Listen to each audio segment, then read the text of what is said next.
All right, ladies and gentlemen, welcome to today's coverage of the NASCAR Xfinity Series Drive for the Cure 250 at the Charlotte Roval. Just about to get things kicked off.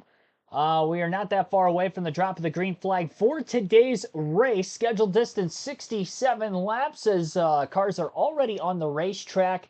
I was trying to watch as much as of my Detroit Tigers in their do or die Game 5 of the playoffs as much as I could before the start of the stream, so I kind of elongated the initial start until now for about 4:05 Eastern when we kick things off here. But appreciate everybody tuning in and holding out for that. As far as this race goes, we'll go through the starting lineup quickly. You can see the points scrolling across the bottom of the screen. Shane Van Gisbergen on the pole, trying to win his fourth road course race of the season, comes in 10 points below the cutoff line. Not in a must-win situation, but we'll see what he can do today to try to boast himself into the round of 8 of the playoffs. Sam Mayer also trying to make it to the next round. He is just above the cut line as we enter today's race, also starting obviously on the front row. In row 2 will be A.J. Allmendinger and Josh Bilicki in the 19 car for Joe Gibbs Racing this weekend. Interested to see how he does there. A.J. Allmendinger inside of that row has won all 4 of his starts at the Charlotte Roval in his Xfinity Series career. Sheldon Creed and Austin Hill will line up in row 3. Row 4 for Chandler Smith and Jesse Love. Justin Allgaier coming in first driver below the cutoff line on points on the inside of row 5, and Connor Mosack in the 88 car for Junior Motorsports today, starting on the outside of that row. And row number 6 will be Anthony Alfredo and Riley Herbst. Row number 7 for Eric Almirola and Cole Custer. Brandon Jones, Sammy Smith lining up in row 8. Sammy Smith already advanced to the next round with his win at Talladega a week ago. Austin Green, Ed Jones line up in row 9. Row 10 for Alex LeBay and Parker Retzlaff. Jeremy Clements, Parker Kligerman starting back in row number 11. Row 12 for Josh Williams and Brennan Poole. Row 13, Ryan Sieg and Matt DiBenedetto, with Jeb Burton and Sage Karam starting behind them in row 14. Row 15 for Preston Pardus and Ryan Ellis. Brad Perez and Thomas Annunziata will line up in row 16. Row 17 for Leland Honeyman and Blaine Perkins. Kyle Sieg, Dylan Lupton in row 18. Dawson Cram and Nathan Berg round out the 38 car field in row 19.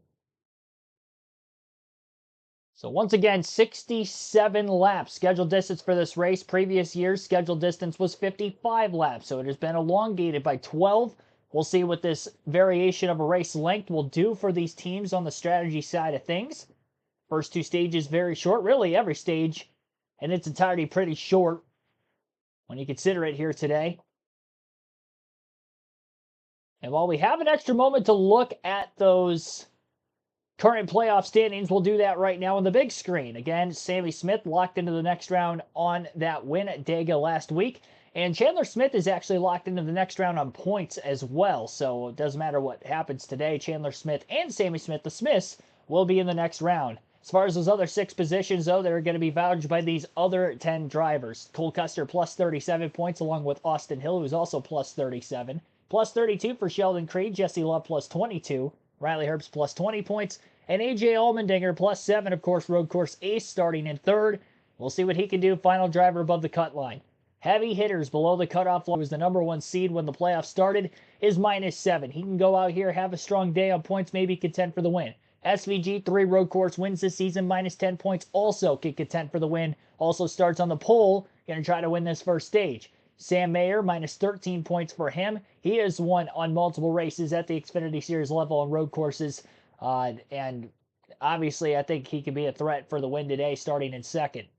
Parker Kligerman, have a steeper hill for him to climb, but we know he's good on road courses in general. I think he's got the least likely chance of these 4 to make it in, just because there's that much more heavier hitters just above him in points, but -16 is doable if some of those front runners get into issues early. Really at any point, considering he's only 16 points back. But stage point's going to be a lot harder for Parker, considering he starts 22nd. A lot of those playoff drivers probably going to go for these stage points through stage 1 and stage 2, and that might take Kligerman into a must-win situation. But we'll see if he can get it done. You never know what could happen in a full race. Lights are out on the pace car. They will be going green this time. And the race is on the CW network, for those of you wondering where you can watch visually. Obviously, live full commentary, flag-to-flag coverage of this race.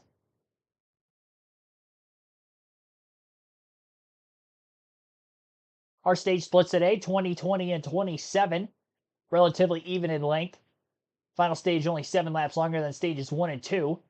Fuel window 32 to 35 laps today, so not much strategy, in my opinion. You can make this race on one stop. More than likely, that one stop will be coming either at the end of Stage 2 or just before the end of Stage 2.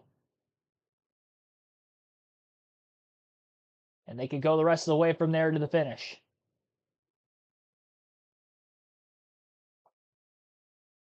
And they will be going green this time by. Leaders are working their way through turns 3 and 4 on the oval side of things. SVG taking the outside lane for this initial start.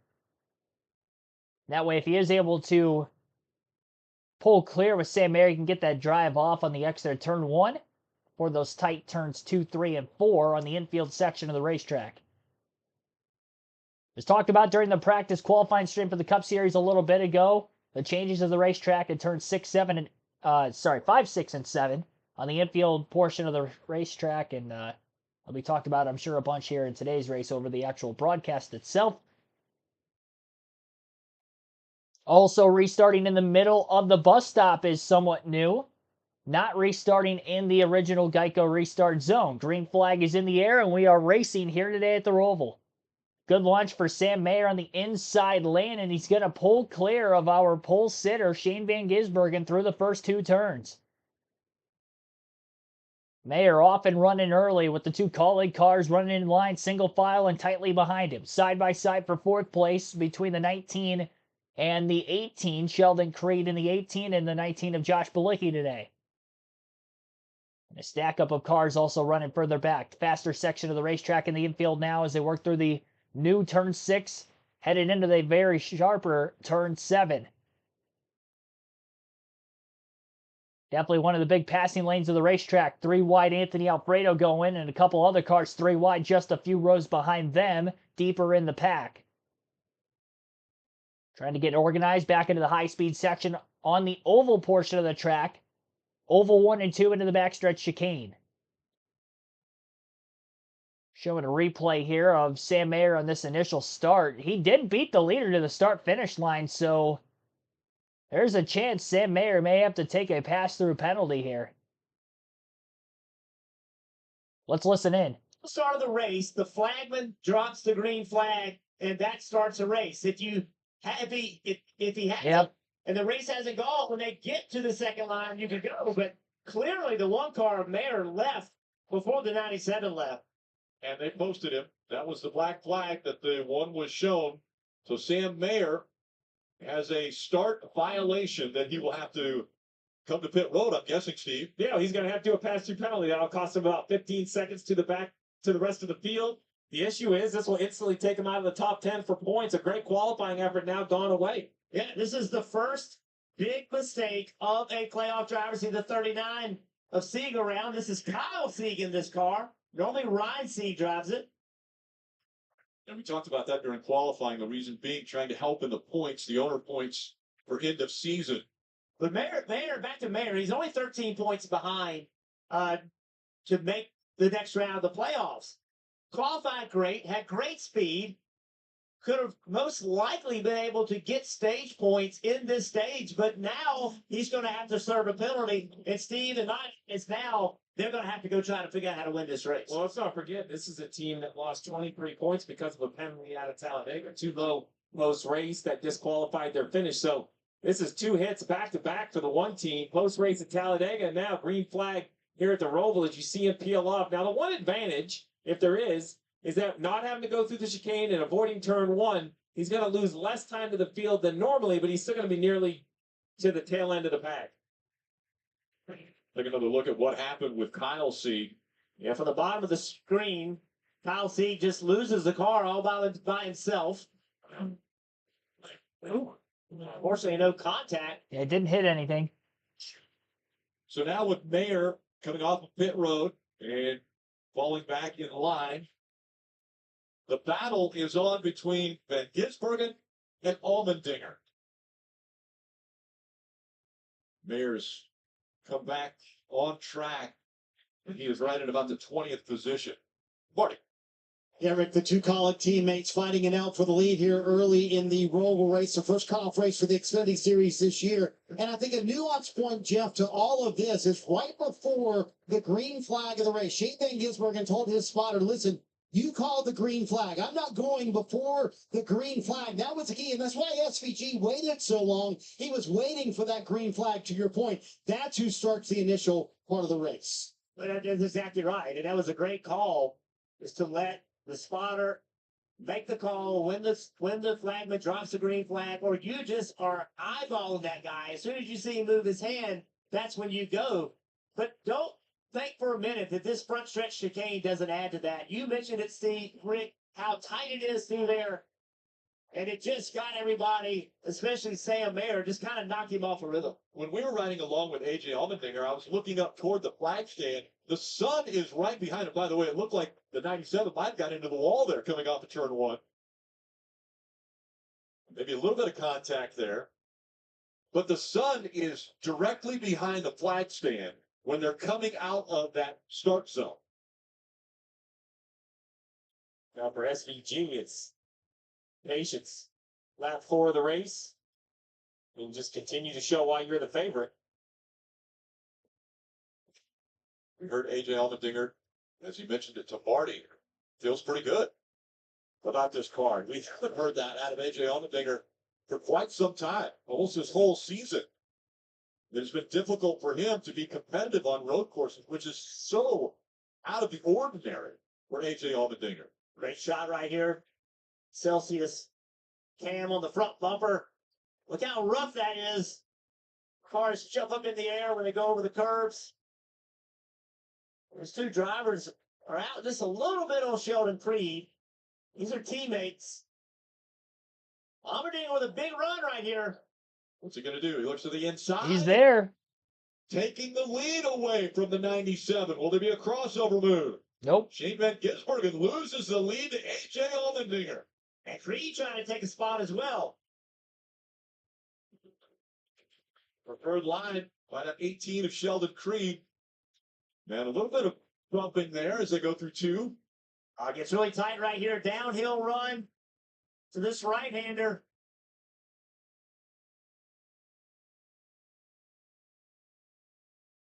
SVG is going to hang on to second, but new leader on the Roval. A.J. Allmendinger out in front. Says SVG holds on to second place. A.J. Allmendinger pulling away as much as he can through the infield section of the racetrack and now working their way back up off of 7 and onto the oval in turns 1 and 2. Allmendinger out in front for the first time today, of course. Shane Van Gisbergen leading all but the opening lap of the race that was led by Sam Mayer after Mayer had jumped the start. Mayer had a pass-through penalty. He is now currently running in the 15th place position outside the top 10. As of right now, the gap between first and second, about a half a second difference right now. With AJ out in front, again, SVG in second. Sheldon Creed in third. Fourth place for Josh Malicki. Austin Hill in fifth. Jesse Love sixth. Seventh for Chandler Smith. Justin Allgaier eighth. Connor Mosack ninth. Riley Herbst rounds out the top 10. Best lap time ran so far in the early going of this race was from our race leader, A.J. Allmendinger, and it was on the third lap when he was still in the second place spot. Dropped a lap time of an 86.981. That's an average speed on that lap of 94.365 miles per hour. Again, only 20 laps in this first stage, and we're already down to 15 laps to go in stage 1 with that being the case. More than likely just going to be a one-stop race here today as well. We'll see what kind of tire fall off we see in this one. Maybe we get 2 pit stops just because of the 2 stage cautions that we know are going to happen.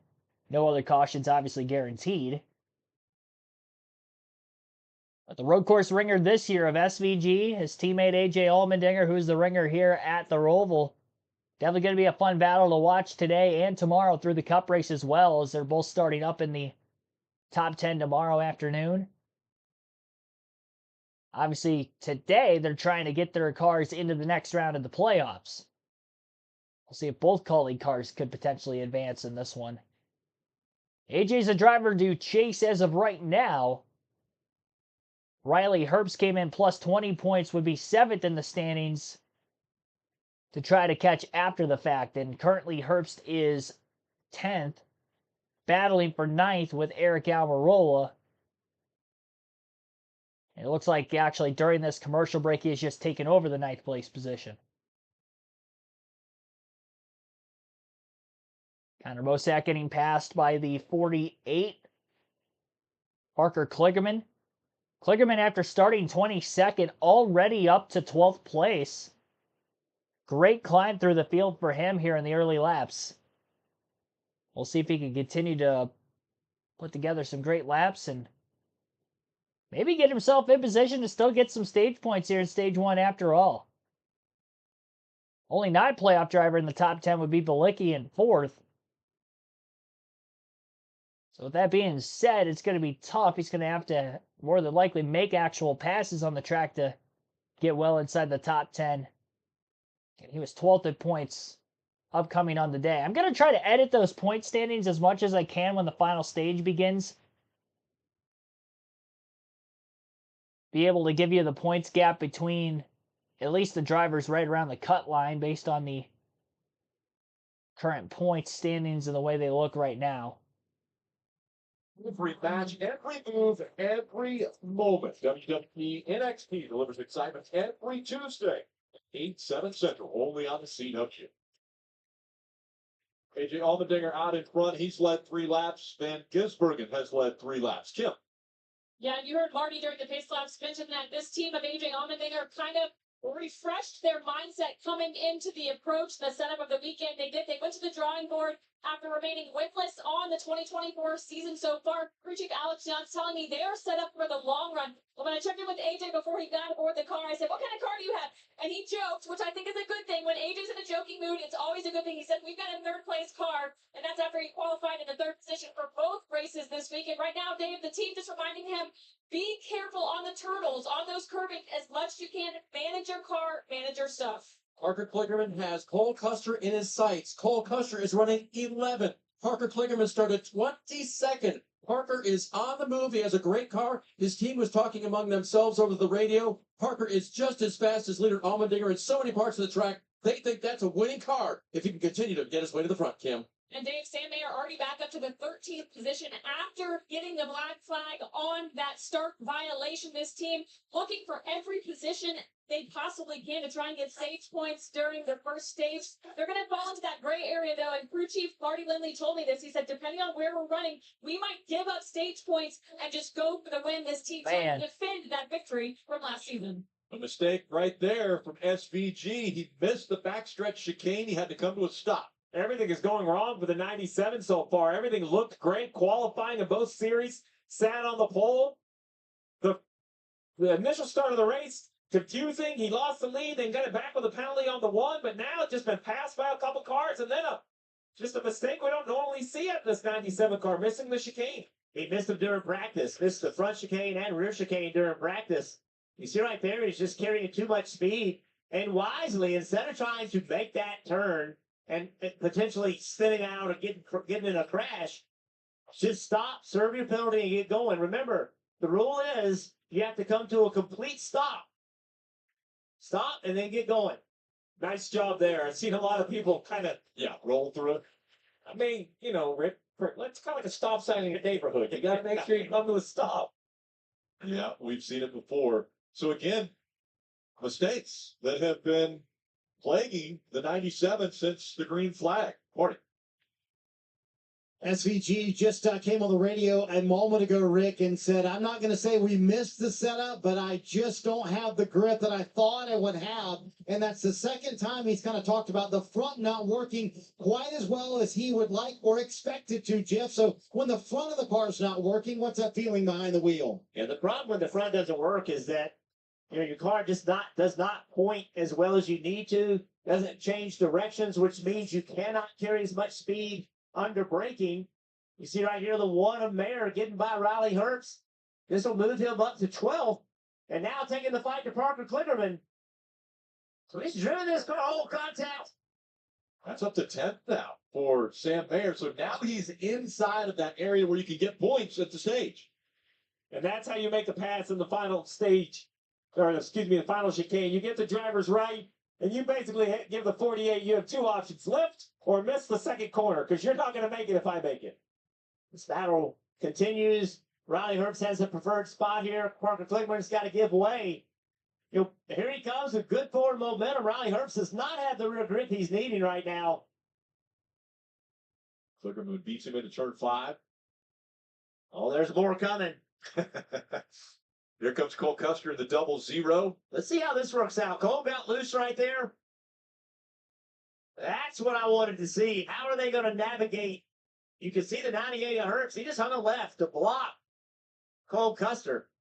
Back to the conversation about SVG's cars not driving the way he wants it to. They talked about making changes to their cars coming here. AJ Allmendinger was happy with his. He's been struggling on road courses. He is not like the setups at all. Hasn't had this pace. He's been chasing SVG. Now Allmendinger is happy. SVG is not, and Allmendinger's outrunning him. Driving a race car is an art. It's a feel, and not everybody can drive the same setups. There's a little issue between Riley Herbst and Connor Mozak. Connor getting into the back of the 98 there. Connor in the 88. Yeah, that was just simply Connor trying to cross Riley Herbst over. Riley contact into the back of Connor, moved him up the racetrack. Oh, still contact. Riley doesn't need to be in this fight, right? He's 20 points to the good this playoff hunt, and he does not. He's going to need points. He definitely does not need to be in a wreck, and does not need to be in a fisticuffs. 11 laps complete of the 20-lap stage. SVG, aggressive move. I like what the two of Sheldon Creed said. He goes, the two. Trying to give him Sheldon Creed. So Jesse Love, youthful, but says, you know what? I can learn something following the 97. And much like you just said about Herbst, he goes, I don't need to be in this battle. You need to find points. I don't need to lose them. Go ahead and go on by. So Bilicki's running second right now, and we're going to take another look here. Yeah, so watch this move right here. This is the new part of the racetrack. SVG just goes straight. You see the two of Jesse Love, he's setting the corner up as if he's out there all by himself and doesn't have to defend. Well, he did need to defend. What Jesse is doing is the fastest way around the racetrack, but not if you open the door and let somebody take the spot. SVG grabbing that spot back. AJ Allmendinger out front. He has led more today than his last 4 road course races combined this season. Goes to show how confident AJ is feeling in his race car in the early laps. 9 laps to go in stage 1, where we're at right now, a 3.1 second lead also for AJ Allmendinger over Josh Bilicki, who remains in second. Sheldon Creed's in third, Austin Hill fourth, Shane Van Gisbergen in fifth, Jesse Love in sixth, seventh for Justin Allgaier, Chandler Smith eighth, Eric Almirola ninth, and Sam Mayer in 10th. Parker Kligerman 11th, Riley Herbst 12th, 13th for Connor Mosack, Cole Custer 14th, Austin Green 15th, Sammy Smith in 16th, 17th for Brandon Jones, Parker Retzlaff in 18th, Anthony Alfredo 19th, and Ryan Sieg 20th. Alex Obey 21st, Jeremy Clements 22nd, Josh Williams 23rd, Jeb Burton 24th, Matt DiBenedetto now 24th, Jeb Burton swapped positions with him, Jeb up to 23rd. Behind them, Sage Karaman 25th, Ryan Sieg 26th, Brendan Poole 27th, Ed Jones 28th, Blaine Perkins 29th, and Ryan Ellis 30th. Brad Perez 31st, Preston Pardis 32nd, 33rd, Thomas Annunziata, 34th for Leland Honeyman, Dawson Cram 35th, Nathan Bird 36th, Dylan Lupton 37th, and Kyle C 38th. Rounding out the field, everybody on the lead lap so far still in the race. 55 laps to go, 12 laps complete here today at the Charlotte Motor Speedway Roval. And the drive for the Cure 250. We'll take a quick break, continue our live commentary coverage. You're listening live on KRC. Chat poll obviously open and will stay open until the end of stage 2 for who you think is going to win today's event. Shane Van Gisbergen has the most votes of 33 casted so far. 61% is the percentage he is at, leading the poll. Other at 15%. AJ Allmendinger second in the poll at 24%. And Sam Mayer is yet to receive a vote. Obviously had the penalty, despite leading the first lap of the race after jumping the initial start. But he's driven back into the top 10 and is up to 10th during these green flag conditions. Shane Van Gisbergen, a pass for fourth made during the commercial break on Austin Hill. Both of these commercial breaks on screen have been side by side so far. NASCAR nonstop breaks on the CW. Shout out to those of you watching the stream, by the way. Robert Goodrich, Frank Powers, and Austin Neal in the chat. Thanks for tuning in. I did see that my Tigers unfortunately lost. I didn't have high hopes for them coming back. Saw Cleveland actually ended up scoring another run in the 9th when I was streaming, so bottom of the 8th, excuse me. Another car missing the backstretch chicane back there. Couldn't tell exactly who that was. Two more battling side by side for position. That would have been Parker Rutzlap and the 91 of Alex LeBay. They battle for 19th on the racetrack. Again, the only two drivers advanced into the next round would be Sammy Smith with a win at Talladega and Chandler Smith on points. They're the first two races of this round of 12. So 8 spots originally were open, now only 6 heading into the race today. A win guarantees you an automatic bid. Those last 5 will be on points. Obviously, if we have a non-playoff driver win today, then 6 more spots will be made up on points after this one. Well, the cutoff from 12 to 8 for the Xfinity race today and as well for the Cup race tomorrow. Another pass for position for SVG as he gets by Sheldon Creed for third. And he's within 2 seconds of Josh Bilicki to try to get back into second after blowing the backstretch chicane in the opening laps. Soon after he had lost the lead to AJ Allmendinger on the racetrack. Currently with the points as we run, have SVG +2 ahead of Riley Herbst, with him in third in this first stage, and Riley Herbst back in 12th, who is no longer in the top 10. Both Kligerman and Mayer have passed him recently.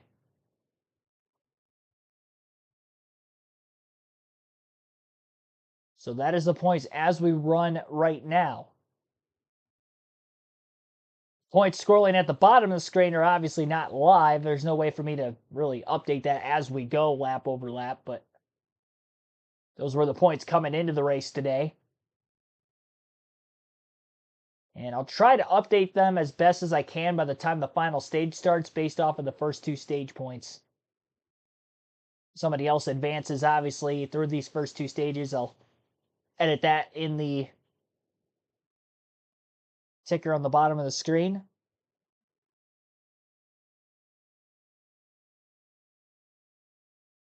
Despite advancing, though, Chandler Smith could still go for playoff points today. Same for Sammy if they can win a stage or end up winning the race.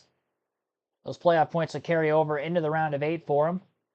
5 playoff points for a win. 1 playoff point per stage win. Points obviously reset when we begin the next round based on the playoff points already earned from the start of the season. Through the regular season, the playoff races included. So that race win for Sammy Smith big, as it gives him 5 more points as well. Don't forget, though, if Sammy Smith can get his way into Phoenix for the championship, his only career win prior to this season was last year with JGR at Phoenix in the spring event. So though an underdog by way of how the season has been performed for him so far, I wouldn't count him completely out of the championship, especially knowing that he has already made it through this round with that win at Dega last week. A little bit too far wide in the infield section through turns 2 and 3 for Justin Allgaier, and Chandler Smith almost got around him with Allgaier having that slip up. Allgaier, the number 1 seed coming into the playoffs. Did not win the regular season championship, but had the most playoff points, most stage wins by far, 14 of them for Allgaier up to this point in the year. Oh, Sheldon Creed spins off the front bumper of his former car. Jesse Love got into him. Creed trying to get it corrected back in the right direction and try to stay in the top 10, but he's not going to be able to. By the time he gets it back going in the right direction again, he falls to 11th. The contact took place in turn 7. Love had jammed it in there really deep, locking the front tires up. He was already side by side with Austin Hill. I would imagine he was trying to outbrake the 21. In the process, he gets into the back of the 18 car, who was in front of both of those RCR Chevys. And again, Creed goes around. He was running in 4th, and now he's running in 11th, more than a second behind Kligerman. We'll see if he can get back in the top 10 here in the final couple laps of the stage. Tough break for him. 20 likes on the stream. And be sure to hit that like button if you haven't done so yet. Creed's still above the cut line as we run. Plus 15. He came into the day plus 32. See the damage on the right front fender of the two. It's not really going to cost him in the speed side of things aerodynamically. Nose as he caved in. Just a little scuffage. Doesn't take much to turn these cars around. Low downforce of these Xfinity cars especially. Big slide by Love again through turn 7. Loses time to Hill, and Justin Allgaier's underneath him now in oval 1 and 2 to try to make a pass. Headed into the backstretch chicane. A little less than 3.5 laps to go in stage 1. 6.2 second lead for AJ Allmendinger at the front of the field. As SVG gets by Josh Bilicki for second. And the reason why he's getting around Bilicki is because I believe Bilicki is on his way to pit road to short pit this first stage. Again, he is not in the playoffs. And the 19 car not in the owner's playoffs as well, so he can afford to pit here. Chandler Smith also locked into the next round, can afford to pit, and a lot of these other non-playoff drivers can. Parker Kligerman going to give up a couple of those stage points. Kligerman doing that pretty much means he's in a must-win situation now. On pit road in the 19 from 4th qualifying position up to 2nd in the race. Just hitting his marks, doing well. Second opportunity for him with Joe Gibbs Racing, trying to make the most of it today and get his first win. Parker Kligerman pitting also down there, getting in, flipping the stage, Kim. Yeah, Sam Mayer finishing up his top 4. Fresh Goodyear tires. Sunoco Fuel said his car's just a little free up the turns. Otherwise good. There was a little surprise why he pitted. They felt like they needed to make it to the 5th position. Not do that, Marty, so decided to short pitted. Kim Chandler Smith, one of his 2 drivers, already locked into the round of 8, so no question they were going to flip this stage and come a little bit early. So Jeff, explain to our team, actually explain to us, what does it mean to race for stage points versus racing for the race win? Why is the field split here? So basically, if you don't need points to advance in the playoffs, strategy would say pit before the end of the stage, which we just saw a wave of cars do. In 3 laps, the caution will pull out, end of the stage will award points to the top 10. Then everyone who hasn't pitted will come to pit road. These cars that have pitted will cycle to the front. You really don't have an option. If you are Allmendinger, SVG, Hill, Allgaier, points are so valuable in your situation. This strategy has to be this way. Now, it's going to be interesting to see A, how many cars pitted, how much track position they lose, and B, does that hold up Allmendinger or SVG, or do they drive right back through the field? Take a look here at Eric Almirola behind the wheel of the 20. Almost took out Chandler Smith there as he was slowing to pit road speed, which is 40 miles an hour. Chandler Sue for conservative getting on the pit road, not wanting to get caught speeding.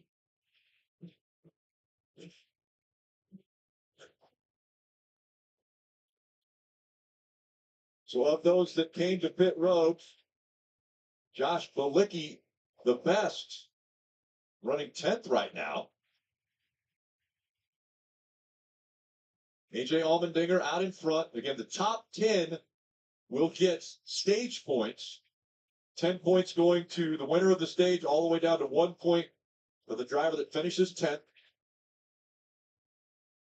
When you're talking about how close it is, 7 points separating AJ Allmendinger and Justin Allgaier right now. Every point matters. Coming up on the final lap of stage 1, this time by for AJ at the front of the field. Again, a 6-second advantage over Shane Van Gisbergen. Still consistently running faster laps than SVG, even with as big of a lead as he currently has. And as far as cars that are lapped down, Kyle Sieg, the only one not on the lead lap at this point. So he'll be getting the free pass, assuming that he didn't pull off the racetrack. Sam Mayer didn't get credited with that first lap lead, despite leading at the start-finish line. That was because he had jumped the start.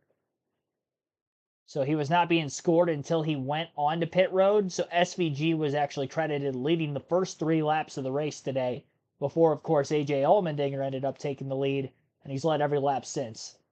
Jesse Love and Austin Hill side by side in the infield section of the racetrack yet again. Headed for turn 5. Long straightaway shoot into 6. Love's going to be on the outside into 7, but he slides the rear tires, makes contact with Austin Hill. And both cars are able to keep it going in the right direction.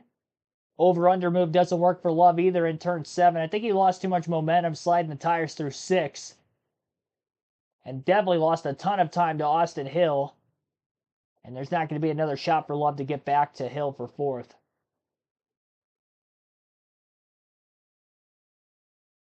Sam Mayer still trying to battle to potentially get some stage points on these fresher tires.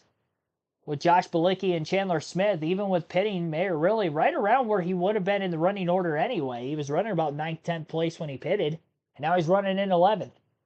Only sacrificing maybe 2 stage points at the most. So there's a chance to get him back. Allmendinger has already crossed the start-finish line to end the stage, but they're still battling further behind. Getting stage points, as you heard from Rick Allen, awarded through the top 10.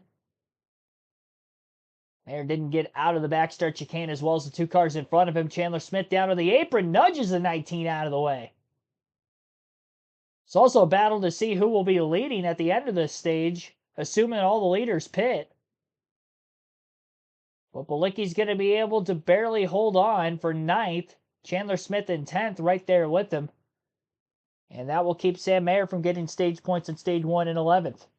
So AJ Allmendinger by 5.4 seconds wins the first stage of the race today. Caution free through it. Shane Van Gisbergen in 2nd. Justin Allgaier 3rd. Austin Hill in 4th. Jesse Love, Fitz, Sheldon Creed back to 6th after his spin. Connor Mosack in 7th. Riley Herbst 8th. Josh Bilicki 9th. And again, Chandler Smith 10th. So those are all the stage points awarded to the top 10 in the running order. And if Allmendinger advances to the next round, we'll have another playoff point with the stage win. Look back to see how many that gives Allmendinger this season.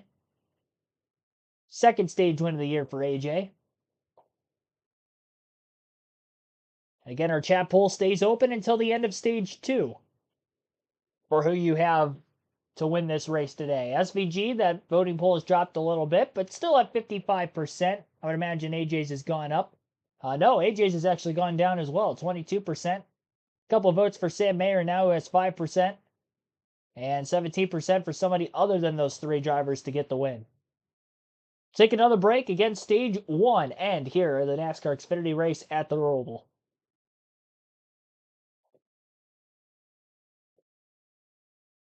We'll see if all those drivers who didn't pit before the end of the stage are about to make their way to pit road now, or maybe they stay out to keep track position and wait to pit before either the end of stage 2 or just before the end of stage 2. To make this race for fuel purposes on one stop, but you're going to have to be able to save quite a bit of fuel under this caution period, as well as, of course, the caution period at the end of stage 2 we'll be getting at the end of lap 40. Again, those are the only 2 guaranteed yellows.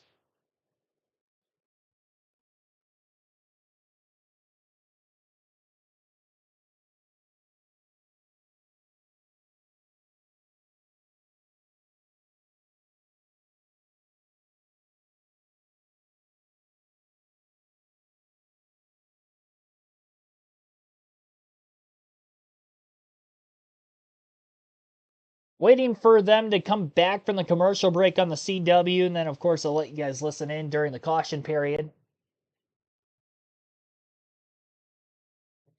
Definitely going to be interesting to see if those guys at the front of the field, all playoff drivers, which makes it even more interesting, I think, on whether or not they will come into the pits, sacrifice the running order now, or if they'll try to stretch it on fuel as far as they can here in stage 2. I think for the track position side of things, I think you have to stay out. But I think no matter what you do here, you're either going to get the stage points in stage 2, or you're going to sacrifice your chance of winning the race in stage 3. Especially in the Xfinity Series. The Cup Series race tomorrow, the final stage is about half the race. But today at the Xfinity Series, the race being almost half the length of the Cup race tomorrow, we're looking at this thing. Again, the final stage only 27 laps by the time it go green.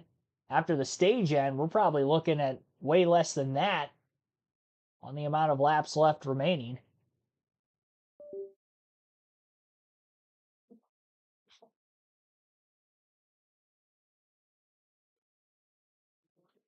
Probably say 23, 24 to go in stage 3 by the time they actually go green. Probably 16, 17 to go in this stage 2. When we get back to racing here as well. Of the NASCAR Xfinity Series is brought to you by Credit One Bank, NASCAR American Express Car, and by Toyota. Let's go places. Beautiful look at uptown Charlotte.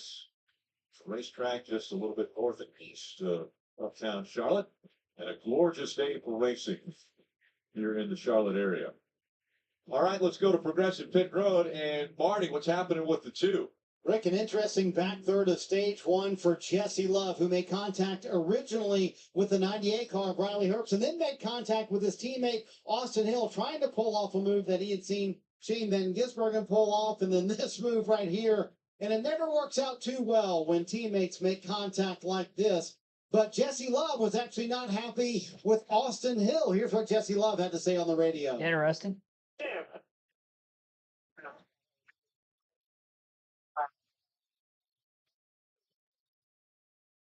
The replay Danny, meaning Danny Lawrence, who runs the entire Xfinity Series program for Richard Childress Racing. And Steve, I mean, honestly, Danny Stockman, the entire back half of the stage, has just been trying to keep his driver calm after contact with the 98 and then the 21, just keeping him focused because all they need are a handful of stage points today, and they advance to the round of 8. I appreciate both sides of that. I love the fire from the driver. Like, it's one thing to race good with your teammates, but you have to feel like every bit of space is yours, right, Jeff? You have to take.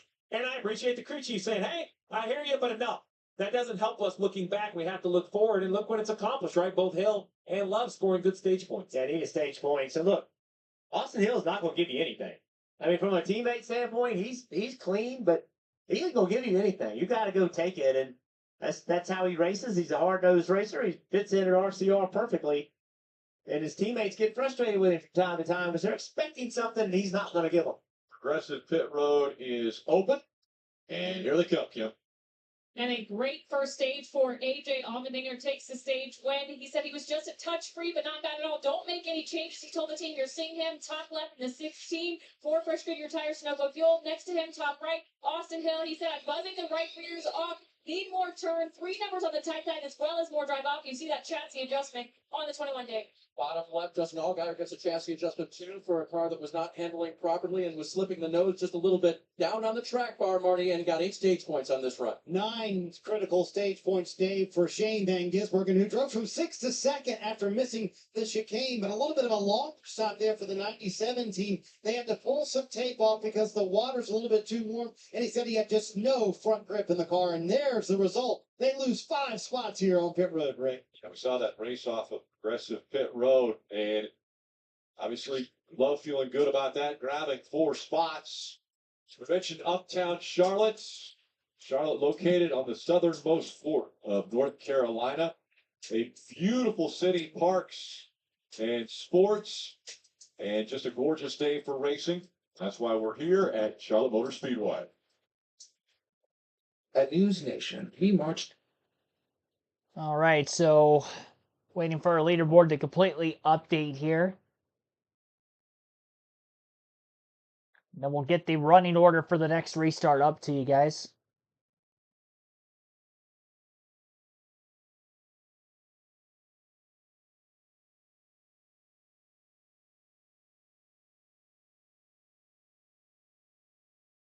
In the middle of our stage 1 caution from lap 20.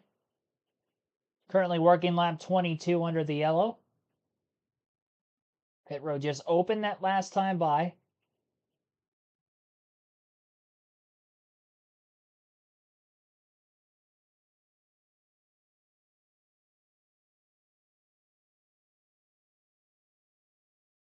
I will say for Justin Allgaier's sake, knowing that SVG and AJ Allmendinger are running as well as they are right now, if he doesn't get a lot of help, I don't know that he's got the speed to actually point his way into the next round today.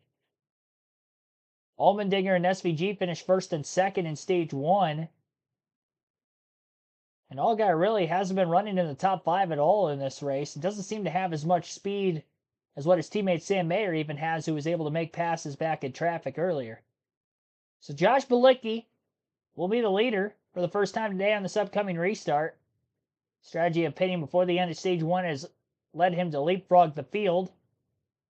So he is out in front. Chandler Smith will be second on the restart. Sam Mayer third. Eric Almirola in fourth. And Parker Kligerman in fifth. That is your top 5 for the next restart.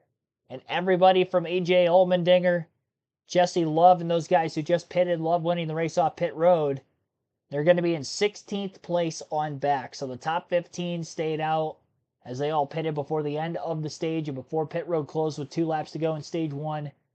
That leads them in the position they're in right now. Trying to keep that track position now and continue to use this as an advantage. We'll get to watch AJ, SVG, Sheldon Creed, Jesse Love, Justin Allgaier, and all those guys further back try to drive their way through the middle of the pack.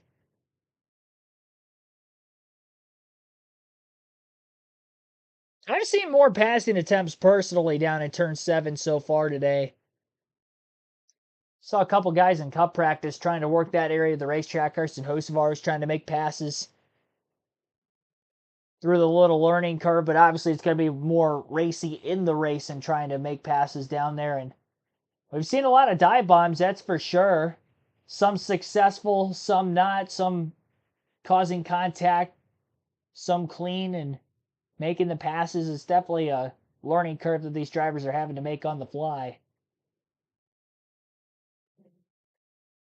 Dave, how is the 19 doing now that he is leading this race? That's where he wants to be today. That is 29-year-old Josh Bilicki from Menominee Falls, Wisconsin, who has driven some of the most humble cars in the NASCAR Xfinity Series. There you see where all the Toyotas are running for the Toyota driver update on the left-hand side there. In fact, talked his way into a ride for the first time at his home track of Road America back in 2016. And since then, has sold partnerships that have gotten him a lot further than I ever thought he would get. But you know what? He's a nice guy. He's super quick on the track. And now he's in Joe Gibbs Racing Equipment for the second time in his career ever. 106 starts so far. His best finish is 8th. He tied that at Portland International earlier this year with a 19 car. He thinks he might be able to get his very first win here at the Roval, Rick. Could be a big day for Josh Bilicki. He's been looking strong. Again, using the pit strategy to get up in front of this field. So the cars that came at the end of the stage right here, that's going to be the Hornets' nest, right? Bilicki, Smith, Mayer. Mayer had great pace after the penalty. There's going to be a great battle at the front of control of this race. But the secondary battle, Love, Allmendinger, Creed, Hill, battling one another and battling their way through cars that I believe are going to be a little bit slower. They're going to try to go to the front, but you have to, what is it, patiently aggressive? Does that really exist, Jeff? You hope it does, but you know, this was the price you paid to get those stage points. Is now you're gonna, Jesse Love 16th, Allmendinger 17th, SVG, all with a bad pit stop, restart 22nd. As they run, you see the playoff standings. Windshield wiper on Jesse Love's car. It won't work like that, We really. don't need that today. But yeah, it's not going to help much in that position.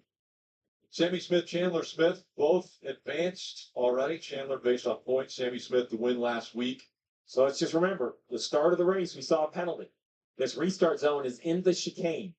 The control car, the 19 of Josh Bilicki, has to fire first as we're on board with the Toyota onboard camera. So the car, driver's right, the blue and white car is leading this race. He'll cross into the restart zone, and he has the option to go between the first line and the second line, which is kind of in the shadow on the exit. The second line is over here. So between those 2 lines, that's the restart zone. And again, as you mentioned, Josh Bilicki in the blue and white, number 19. He is the control car. 16 laps to go in stage 2. Green flag back in the air. Pretty good launch on the outside by the 19 of Bilicki, who was the starter. But down underneath them is still Chandler Smith, his teammate, as they run door-to-door for the lead. And still side by side in the tighter area of the racetrack through turns 2 and 3. And Bilicki's going to win that battle for the time being. We'll see if Chandler can put up the fight in the next several corners. Sam Mayer in fourth. Also lost a spot initially to another JGR Toyota of Eric Almirola for third. Bit of a gap forming between second and third on the track. Up the middle, 3 wide, Jesse Love trying to make some passes. Trying to stay in front of A.J. Allmendinger. There was a slower car to the outside. Kyle Sieg, they were working by. And now Love attacking down to the bottom of the racetrack. Big log jam down into turn 7. SVG gets into Sheldon Creed. Creed almost goes for a spin the second time in that corner today. Big stack up on the bottom. A lot of cars banging into one another. We're probably going to see that later in this race. We may see restarts as they become more aggressive.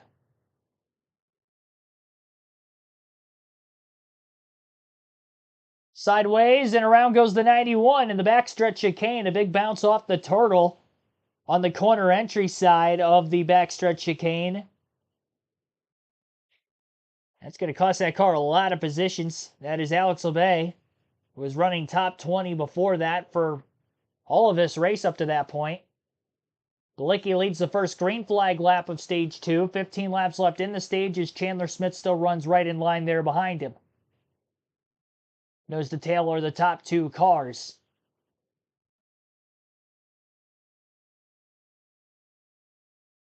And the battle back in traffic heating up as A.J. Allmendinger leads the group of those that pitted during the middle of stage 1. Currently he's underneath his teammate Josh Williams in the 11 and battling for the 10th place position on the racetrack. Got around him. Jesse Love does the same. Here comes Creed, and that's going to open a huge line of cars to try to work their way by the 11 of Williams. SVG to the bottom. 3 wide splitting Williams and Creed. Creed way too far up on the racing line. He does clear the 11, but obviously allowed for SVG to capitalize on the bottom. Beautiful move by the driver of the 97.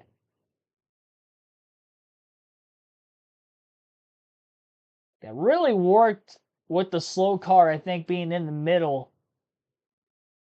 If Creed had been in the middle, I don't know that that would have worked necessarily. But SVG definitely one of the aggressors down in turn 7 so far in this race. Really, on this restart, he's done it twice now. Licky's still holding on in front of the field. But Chandler Smith in the 81 car right there with him and not going away. 40 laps to go in the race entirely, this time by at the line. Current points as we run have Cole Custer at plus 39, plus 32 for Austin Hills, the next best driver above the cut line. Obviously, top 2 still advanced of Sammy Smith and Chandler Smith. Waiting for that to show back up on screen. There we go. Okay, now Sheldon Creed, plus 24. Plus 17 for Jesse Love. Plus 9 for A.J. Allmendinger. And only plus 7 for Riley Herbst, who came in plus 20. Sam Mayer, minus 7. SVG, minus 12. And the other 2 drivers below the cutoff line. A little bit further back than that. Disappeared on the screen right as I was going through that. Caution on the racetrack. Our second yellow of the day. That means we'll have a restart. Everyone will ball back up again, and there's debris on the racetrack. That's a pretty good camera operator that can pull up that.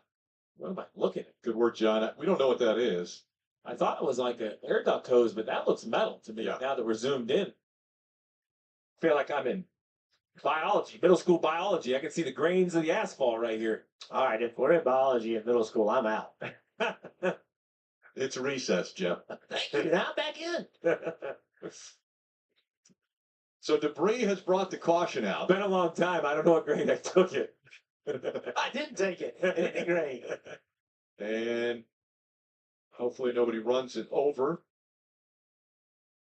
as they're working their way through turn 2. And if you are in the Charlotte region, you definitely have to try some barbecue. And it is spectacular. The sauce is always the question. Which do you go with? It's way better than Kansas City barbecue. Well, of course we're going to say that. And now you're at. Well, the visuals look good. I'll give them that. All right, Josh Bilicki, the leader again under caution. Chandler Smith second, Sam Mayer third, Eric Almirola fourth. Fifth place is Parker Kligerman.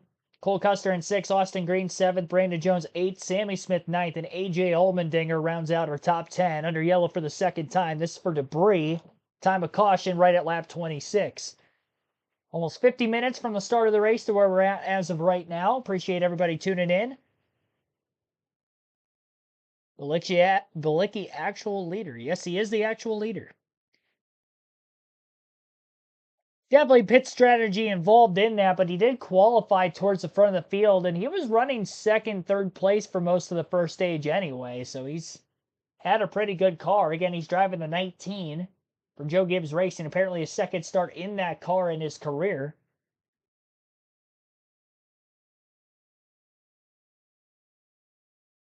Ran that car at Portland earlier this season and finished 8th in that race.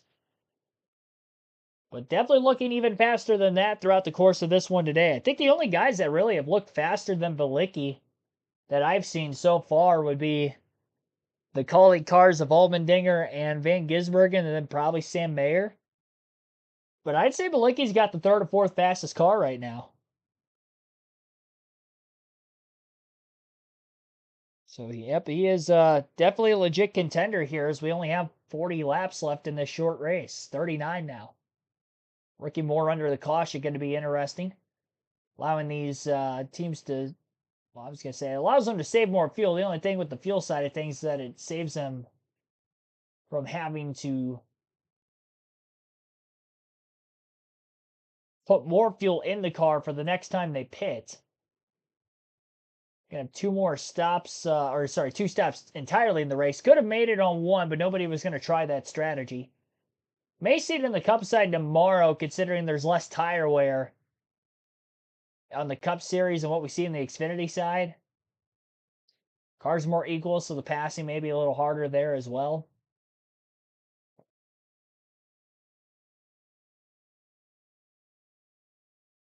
But obviously, even in that race, it's even longer in length, so it's going to be a 2 versus a 3 stop strategy, I believe, when we get to the Cup Series Roval tomorrow afternoon.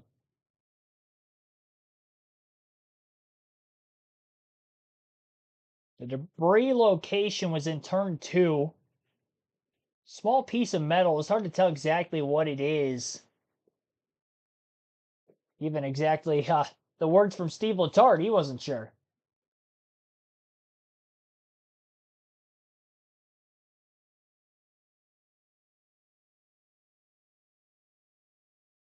Sure to hit the like button on the stream if you haven't done so yet. Subscribe for more daily NASCAR content. All right, your app store, and you can download and start free trial.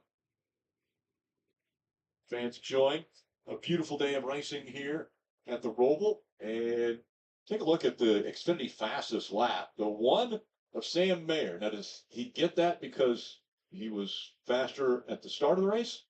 Well, I will say, I know it's been an up and down day for the one, good qualifying penalty early, but when he was coming back to the field in traffic, Jeff, I still thought he was a top 2 or 3 car. So if you're a Sam Mayer fan, I know it looks a little bit bleak because he's below the cut line running third. You say, man, I just know if he can get the points. I actually think the one of Sam Mayer can win this race and get the automatic advance. All right, Dave, we're hearing that the 18 has, is it transmission issues, and what did they do? Sheldon Creed came down pit road. The car was bobbling between shifts, and then it got stuck in second gear. So Sheldon brought the car to pit road. A crew member climbed inside the passenger side window and freed it up. He was told by the crew, you need to be very deliberate with your shifts from now on, especially from third to fourth. Jeff, what's he dealing with? Well, that's it's good that they got it, unhung from the gears. The problem is these cars are not that difficult to shift, and now Sheldon's going to have to be very purposeful. He's going to have to slow his shifts down, make sure he gets it through the gate and engaged, and that takes a little bit of speed out of the car. Now he has something to think about, and I'm a little suspect that that's going to fix the problem, to be honest with you. Hey, Jeff, real quick, they believe that he went at one point from first to fourth instead of second, possibly damaging it. Well, that's the problem. It's one of 3 things. It's either the shifter boot, the fire proof area, holding tension on the handle, pretty easy to fix. It's something in the shifter linkage, which usually doesn't fix itself, or it's something inside the box. If it's option B or C, hope. Shift really deliberate and hope. If the shifter boot itself, maybe they can release it. My experience is that the problem causes you to miss the shift. Correct. And there's nothing you could have done as a driver. That's what concerns me for Sheldon. Balicki and Chandler Smith. All right, Balicki going to lead us to the green for another restart. 11 laps to go now in stage 2 as his teammate alongside him on the front row again. That would be the 81 of Chandler Smith. Balicki again on the outside lane, just as he was the last restart. Green flag back in the air, good launch, and clear into the first turn. 81 going to drive it in much deeper than the 19, but the 19 obviously gets the drive off. Still holds clear through turns 2 and 3. Single file top 4 position, side by side for 5th between Parker Kligerman and Cole Custer. Custer on the outside through the boot. In the infield there. And clear is Kligerman for 5th. Balicki might have went a little wide off turn 4. He kind of clipped a bit of that grass in the infield. I think it is natural grass in the infield, but then the grass on the front stretch of the actual oval portion of the racetrack, I think that is the only place that there is actual turf. Jesse Love outside 3, almost 4 wide back there from turn 7. Probably had contact, which led him to getting that far wide. Lost several positions to Anthony Alfredo, Austin Hill, and maybe even Justin Allgaier. Backstretch chicane side by side. Pass made for Kligerman on Almirola for 4th. And don't know where this is at on the racetrack, but Matt DiBenedetto is sideways against the tire wall. And it looks like it's probably the runoff area of turn 6. He's stuck against the wall. He's trying to get out of it and can, and the caution flag is going to be out again for the 3rd time, and our 2nd time already here in stage 2. Trying to get it going. There it rolls. The wall right now. All right, we're rolling. Some damage to the right front. Well, this happened right after restart, so I won't be surprised that some contact. Oh, you thinking there's some help? Well, it normally is.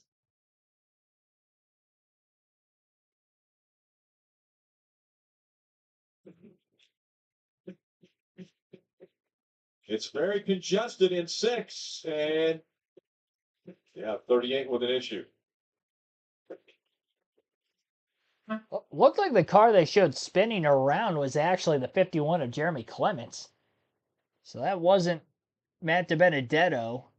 Obviously, DiBenedetto went for a spin as well. We look on the leaderboard, and Jeremy Clements is also back in the running order. So yeah, Clements went for a spin. DiBenedetto also went for a spin.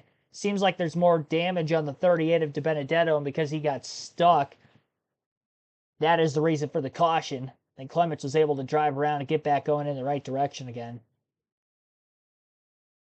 Again, that was turn 6. Newly remodeled part of the racetrack. Not a sharper 90-degree turn like turn 6 used to be. Very much elongated, kind of similar to the Chicago street course layout from turns 2 through turn 5. Kind of a similar layout here in 6 through 7, or 5 through 7, excuse me, with the Roval on this current configuration.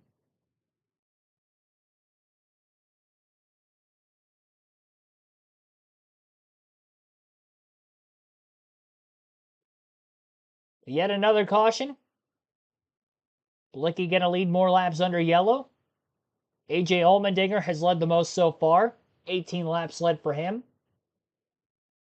9 for current race leader Josh Balicki, and 4 laps led for Shane Van Gisbergen from the pole.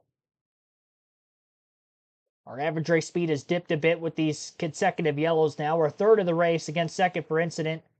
73.32 mile per hour average race speed, and we know we're guaranteed one more yellow at the stage 2 and at the end of lap 40. Almost an hour into the race. Playoff drivers and where they're running right now with 36 laps to go. Sam Mayer in 2nd, Chandler Smith in 3rd, Parker Kligerman 4th, Eric Almirola 5th, Cole Custer 6th, AJ Allmendinger in 7th, Shane Van Gisbergen in 9th, Sammy Smith in 10th, Austin Hill 12th, Jesse Love 14th, Justin Allgaier 15th, Riley Herb 17th, and Sheldon Creed all the way back in 19th. having the shifter issues under the caution period. Not this yellow, but the yellow before that. And he's losing more positions again, so I think he's back down on pit road as they continue to diagnose the problem with the 18. We'll take a quick break. We'll have the next restart coming for you shortly. You're listening live to the Drive for the Cure 250 at the Charlotte Roval for the NASCAR Xfinity Series on KRC.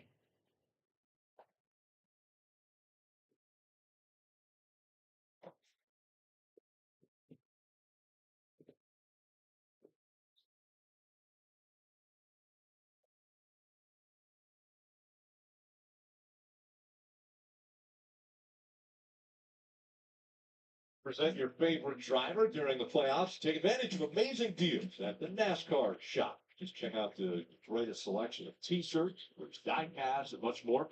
Visit NASCAR.com/shop. Front stretch grandstands. As we come over that, take a look at the infield area of this Roval.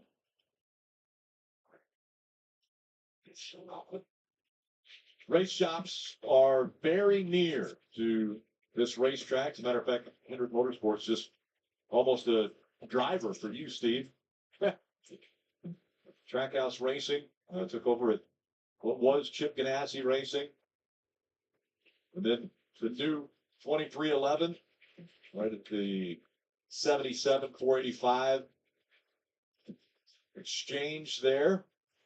So many race shops and so many teams. This is a home race. This is where your family and your friends come out to watch.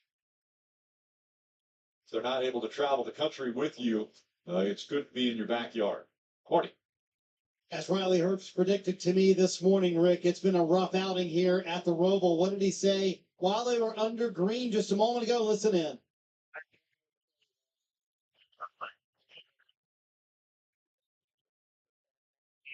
Then we'll play our strategy. I'm really hoping you got one. Right now, I don't know what's going on. Yeah, actually, that was under caution after the caution just flew. So, Dave, Riley Herbst came in plus 20 above the elimination line. Right now, just plus 4. Could the season be slipping away here at the Roval? Sheldon Creed came in even better, plus 32, but he knew that wasn't enough. Crew Chief Sam McCauley telling me yesterday, we need to make points on the guys behind us, and it certainly right now is a little bit tenuous. He's only 5 above the cut line and having transmission troubles. Remember, he has to be very gingerly operating that shifter through its 4 shifts. If he doesn't do so, he might ruin the ruin the transmission altogether. So Creed now behind the 8 ball, trying to keep the 18 in the game. Right now, Creed is running 31st in this field and still is 5 points above the cut line. So he's pretty happy that he scored 5 stage points to help him out in that point situation. This time it's Sam Mayer that will be on the inside of Josh Bilicki in the 19. We'll see if Bilicki has as good of a restart this time as he did earlier when he had Chandler Smith to his inside. And Mayer trying not to jump the restart from that same lane that he had jumped the initial start of the race on SVG. Bottom row 1. A lot better timing that time for Mayer without jumping it. 3 wide around Cole Custer in the middle of Austin Green and Eric Almirola through the first turn. Wide off the exit of turn 2 for Bilicki as he continues to run side by side with Sam Mayer. Mayer will have him clear off the exit of turn 4. So Mayer outright now in the lead for the first time today. Didn't get credited with leading that first lap earlier on with jumping the start, but finds his way back out in front of the field. Took the strategy of not taking the stage points earlier. Sacrifice stage points or any sort of chance at stage points. Probably only would have sacrificed 2 points. He was running about 9th. At the time of his pit stop, ended up 11th. So it'll be interesting to see if he tries to stay out, win the stage here in stage 2, or they continue to try on this strategy to go for the win. These cautions that allowed for AJ Allmendinger and Shane Van Gisbergen to try to pounce through the field on these numerous restarts. They have already, because of that, driven their way to 5th and 7th. Under the backstretch chicane, quite a bit of 2x2 going on back there. More than you would usually expect And now into the front stretch chicane of the racetrack. A little bit of a lockup from Parker Kligerman in the 48. Hopefully didn't flat spot any tires. Parker continues in fourth. And we got trouble out of the front stretch chicane. Massive pile up. Riley Herbst is involved. Playoff driver in it. Several other cars stacked up against each other in the outside wall. Parker Retzlaff, Anthony Alfredo, Josh Williams with heavy damage. Few others. Sheldon Creed, is that C? Yep, Sheldon Creed also involved. Transmission issues and the shifts and all of those concerns, well, those have become now a back burner. Can this 18 continue? A minimum of 11 cars. You see the smoke rolling out from underneath the 98 of Herbst. He was just questioning, is the strategy working what we're doing? Well, this didn't work out at all. 98 next to the 5 of Alfredo, the end of the curbing. The 98 hits the curb. Alfredo turns right because he's trying to make the corner. Basically, the 98 squeezed the 5 to the left. 5 has decided that he's going to force his way back on the racetrack, and they have an accident. Yeah, just so tight, narrow through there. Yeah, I understand what the 98's doing, and I complimented someone earlier that was the right way to make the pass, but the 5 is just refusing to miss the corner. And when he turns left, this is what happens. Yeah, Riley Ouch. needed to give him a little more space right there. Oh. Had he done it, he still would have had the preferred position. And then they just pile in. Oh, and the 18 was reasonably stopped until the 15 came on the scene, fluffed it. So watch right here, the 18 is kind of stopped. They just keep coming into the screen. Remember, this is we talk a lot about the new section of the racetrack in 6 and 7, but this front stretch chicane, it's tighter. It's been lengthened heading into the next to last corner, which has made it a more 90-degree turn, and then it's just tightened all that up on the last corner. That had a bearing on that. Let's listen into Anthony Alfredo's radio here in the 5. Yeah, there's a curve there till the 98. I don't know what he wants me to do. What's wants me to cut the corner? So I agree. So like I said, I commented earlier that was a nice way to make a pass because you could push a guy off. Now the counter is the 5 Alfredo has every right to say, I'm not cutting the course. To make this corner, I have to move to my right. And to your point, Jeff, I think if the 98 would have given a little bit more space, they both would have exited, but the 5 just had had enough. Playoff drivers involved. Riley Herbst in the 98 was above the cut line before this incident. Now he's below it. The natural racer in me believes that you still have to be able to give the guy enough room to make the corner when running side by side. You can't just run him off the race course. So, yeah, Anthony Alfredo had every right to just try to make the corner is what he was trying to do there, and why he didn't want to have himself in a position where he ended up missing the chicane and led to more contact in the second part of that chicane towards the exit. Obviously knocked both cars up into the outside wall and many others further back in the field stacking up behind him. So Sam Mayer got to the lead on the restart right before that caution flag wave. Obviously, if he wins, he's in the next round. Could point his way in as well. 2 playoff drivers involved in that incident, Riley Herbst and Sheldon Creed. Sam Mayer is leading of the other playoff drivers. Chandler Smith 3rd, Parker Kligerman now 4th after the restart. AJ Allmendinger in 5th, Eric Almirola 6th. Shane Van Gisbergen 7th, Cole Custer 8th. 9th for Austin Green. Green not in the playoffs. I don't know why I said his name. Austin Hill is in 10th. Different Austin. Sammy Smith is in 11th. Justin Allgaier in 12th. 13th for Jesse Love.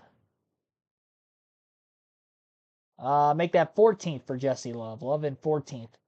18th for Riley Herbst, but that'll probably change with the amount of damage he has to his car. He's going to have to make some repairs. Sheldon Creed 31st with quite a bit of damage as well.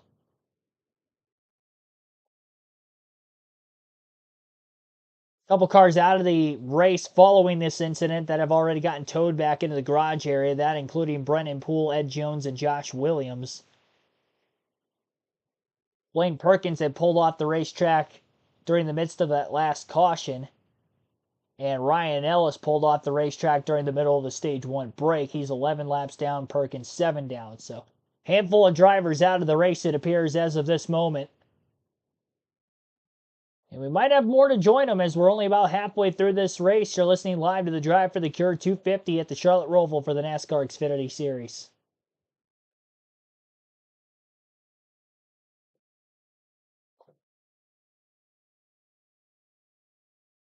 Cautions breeding cautions here today at the Roval. From the stage end, we really haven't had much green flag racing, maybe 2 or 3 laps entirely. We've had a caution first lap after the restart. Now in these consecutive yellows. Technically, the leaders completed a lap before the caution came out behind them. So we did get 1 green flag lap in before the yellow there. Before that, we did not. And before that, we only got 2 or 3 in before the first yellow of stage 2, which would have been the debris caution in turn 2 at lap 26.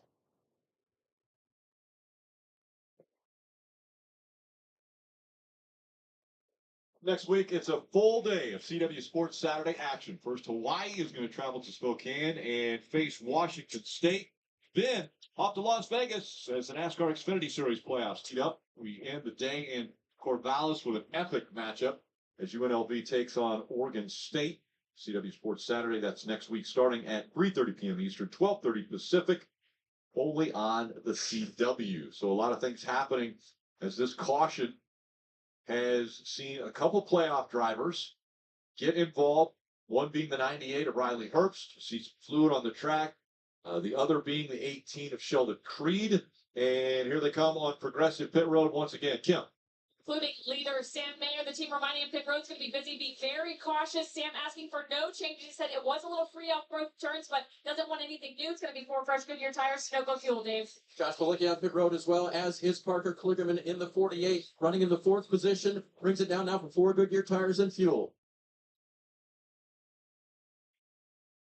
They've checked in with the crew chief, Jeff Mendring, for Chandler Smith in the 81 car. He will pit from the 3rd position right here. And he said, we can't make it to the end with enough cautions. Not sure about a potential overtime finish. And there's a land rush off of pit road. Sam Mayer, no tire, or actually 4 tires, but they hold the lead here, Rick. Yep, Sam Mayer is going to hold the lead as far as the cars racing off the Progressive Pit Road, but the 7 and a few other cars stayed out on the racetrack, so that will put them up front. Well, that was definitely the first instance in seeing any sort of problems through the front stretch chicane that had been shaped off in more of a 90-degree angle. Somebody in the chat mentioned earlier if I noticed anything of a difference. Hadn't until now, this incident being caused. Obviously, even before in the old front stretch chicane, which wasn't much different from this, it was still very tight. It's hard to run side-by-side any chicane, any road course, anywhere. Obviously, here at the Roval, no different. One car bounces off of a curb into another, the other trying not to miss the next corner, stays on track, resulting in the cars coming together a second time and causing the incident.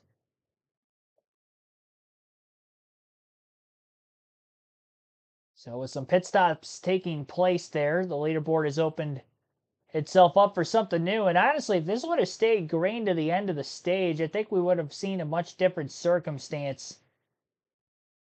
Just like stage 1, where a lot of the playoff drivers are going to stay out and try to get the points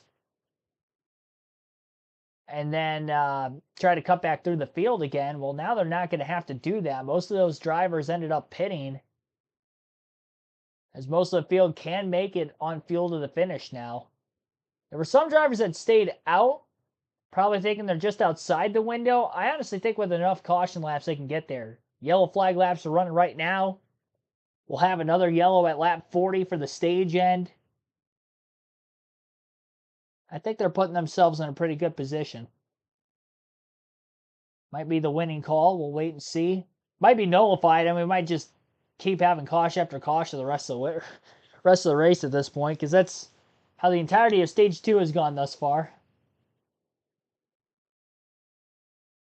Only a few laps to go in this second stage when we get back to racing under green flag conditions.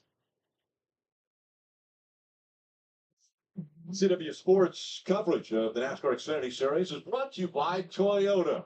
Let's go places. and by Progressive. Save when you bundle motorcycle, RV, and boat insurance. Visit progressive.com. Always a fun time when you're at Charlotte Motor Speedway, whether it be the Oval or the Roval. And what weather?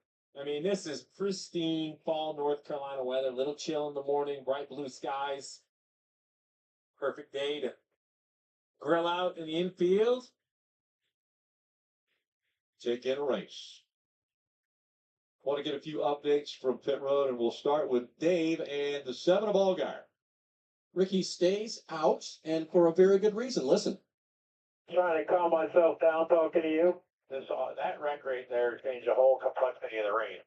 We collect stage. We just have to stay focused on our goal. Collect as many stage points as we can. We have to play the points game right here. 100%. Team followed up by saying stay out, lead these last 4 laps, or 3 or 2 when they get going here, and win the stage, Kim.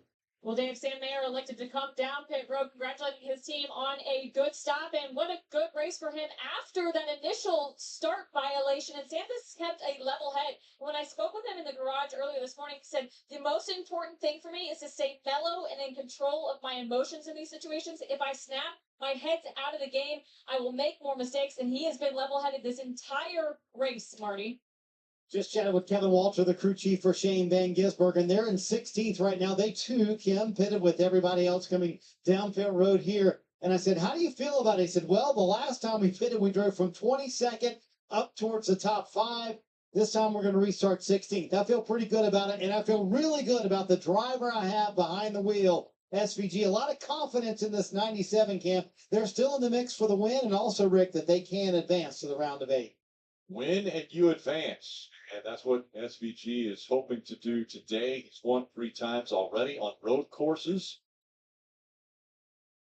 That has put him in the position he is in now. And this racetrack has been pretty good for him today. He won the pole for the Xfinity race and then followed that up by winning the pole for the Cup race. See, with 4 to go, drop the green flag, 3 to go, end this stage. Justin Allgaier we got 8 points in the first stage. If he could win this stage, that would be 18 points on the day. Before the finish of the race. So, yes, those points very important for drivers that are right around that cut line. And that's what Justin Allgaier coming in. He was 7 points behind A.J. Allmendinger, who was in 8th when this race started. And a mix of drivers. We've covered Allgaier, but we also have Sage Karen. We have Honeyman, Clements, Kyle Sieg, Connor Mozak, all near the front of this race. It'll be 3 to go when they cross the start-finish line. And we will see them once again go through this restart zone. Yeah, so, we've seen the leader pick the outside the majority of the time. 7 car, Justin, he picked the inside. See how that works out for him. If he can get the lead, Steve, I think he's in good shape. I agree. So I think in the restart zone, this is the lane I would rather have. Justin Allgaier trying to put the bad luck behind him.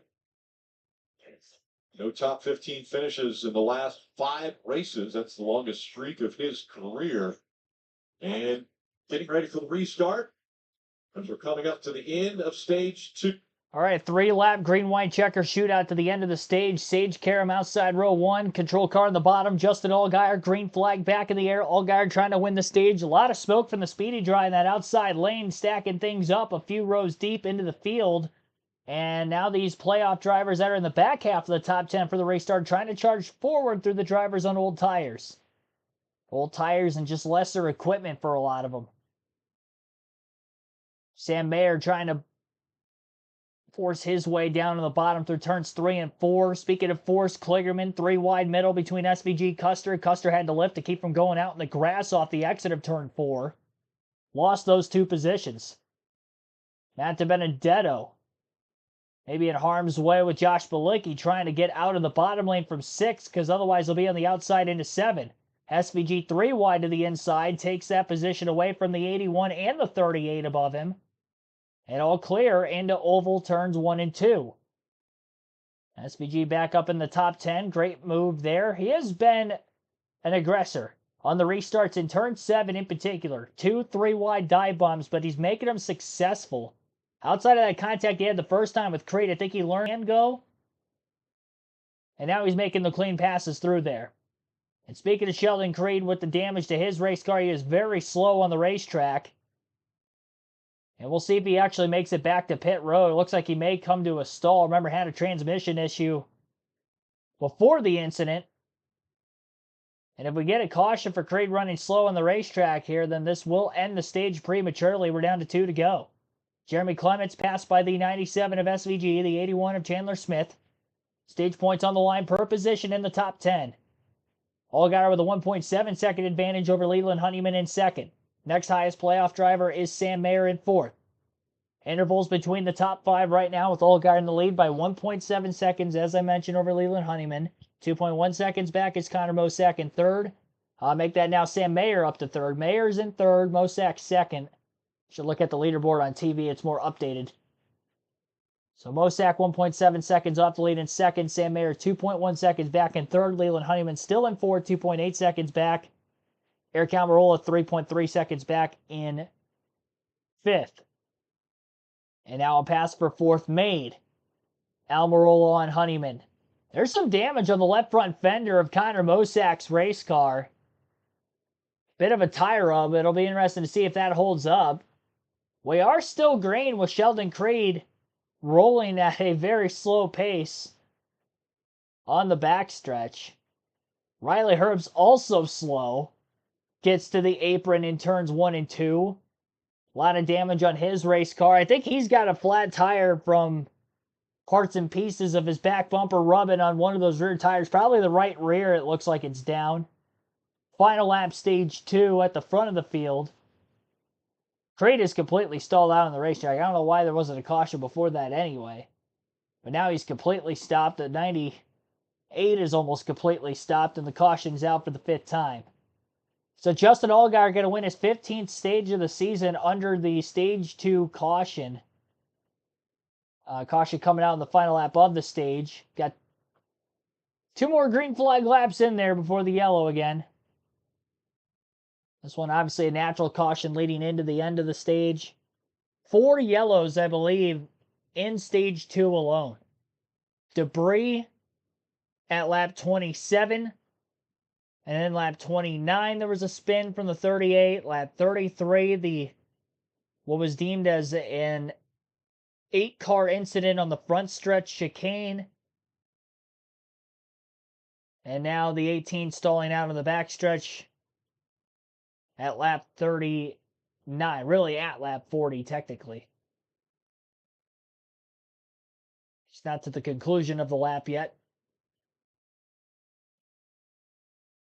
10 points, huge though for Justin Allgaier. We're not going to really know where he's going to be at on points until this shakes out. Because he's obviously going to have to hit pit road.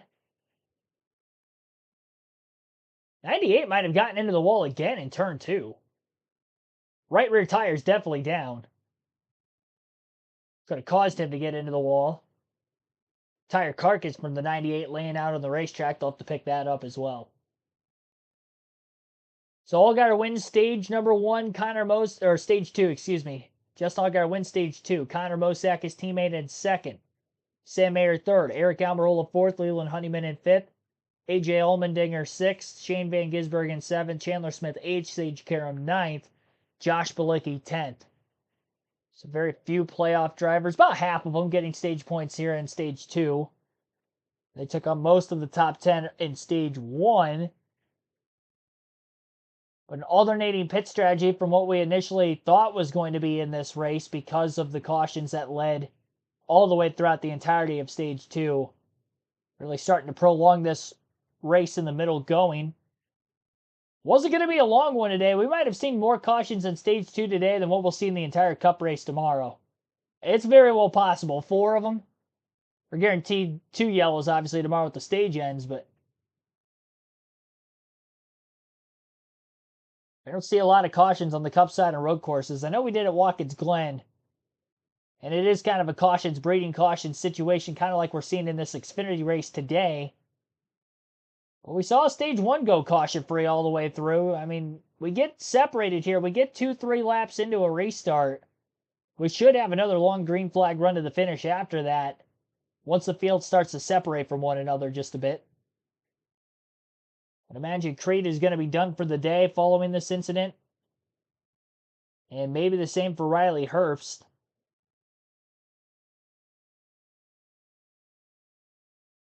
Although I don't know if Herbst cleared the DVP clock or not. He technically wasn't the cause of the caution, the 18 car was.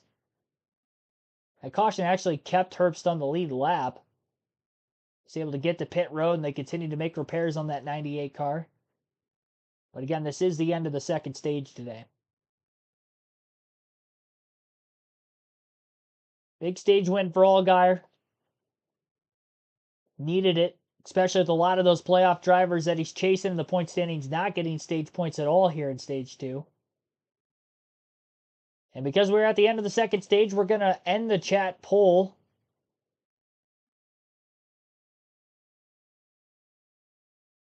Shane Van Gisbergen, 50% of the votes out of 68 to win the race today. AJ Allmendinger at 27%, 16% for somebody other than AJ, SVG, or Sam Mayer. Sam Mayer only getting 5% of the votes. So, Delbert, I know you've been hung up on the Haley Deegan thing now. Since what was it, Pocono that she wasn't in the car for the first? No, Chicago street race. That's right.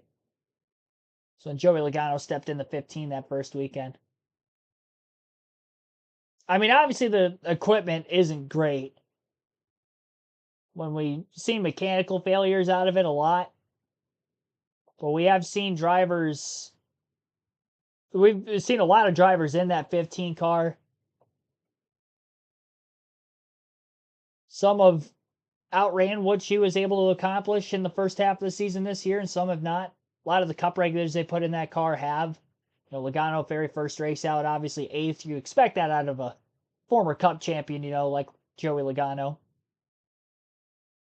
But even Lawless Allen's had some good runs in that car. Even if some of those were on super speedways. I mean, he was running top 10 competitively at Talladega and Atlanta over the last several weeks. And I think he actually did end up getting a top 10, didn't he? One of those two. I have to look at the finishing results real quick.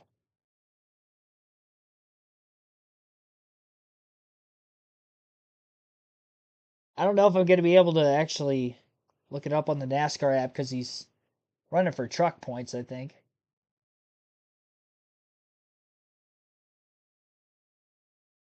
Well, no, I can look at the race results. I just can't look at the driver statistics.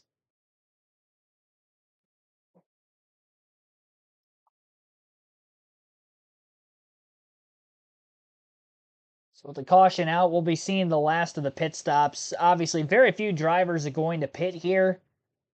There are only a handful of them that didn't pit before the end of that second stage. During the caution prior to it.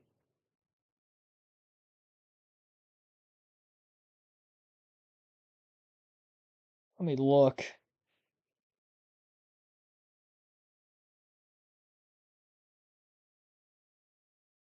Yeah, it wasn't last week. It must have been Atlanta.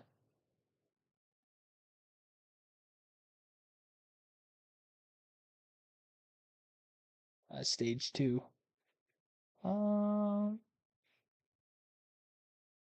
It's 13th at Atlanta.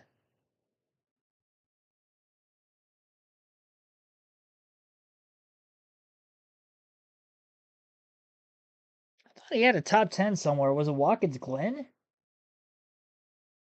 Joey Logano finished 9th at the Glen in that car.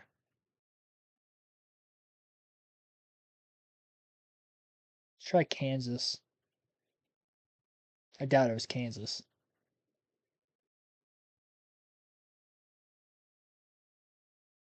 Kansas was Logan Bearden. Finished deep in the field. Bristol.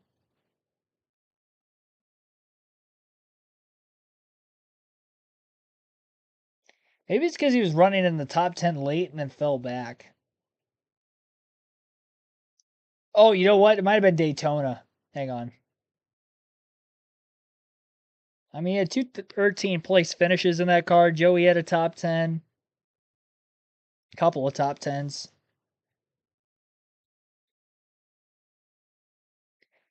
I think it was, personally, I think it was a combination of both. I don't think it was all on the driver, but being very last in the point standings of every full-time Xfinity driver, it's hard not to put the driver at some of the blame.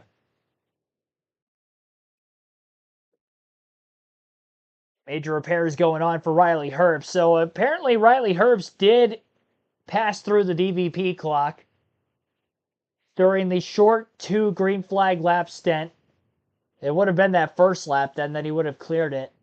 So now the team is making repairs back in the garage area to hope to get him back out on the racetrack before the finish. Just in case we get any more DNFs, he can try to gain some more positions. Every spot worth a point. He's currently scored 32nd. Everybody else in front of him is on the lead lap. Conversation. And here are pit stops. Stage winner Justin Allgaier to pit road. 4 Goodyear tires. Fuel. No tear off. He does want a piece of tape. I believe he's going to try to put it on the windshield to block a bit of the sun coming into the 7 car. He'll be doing that repair himself.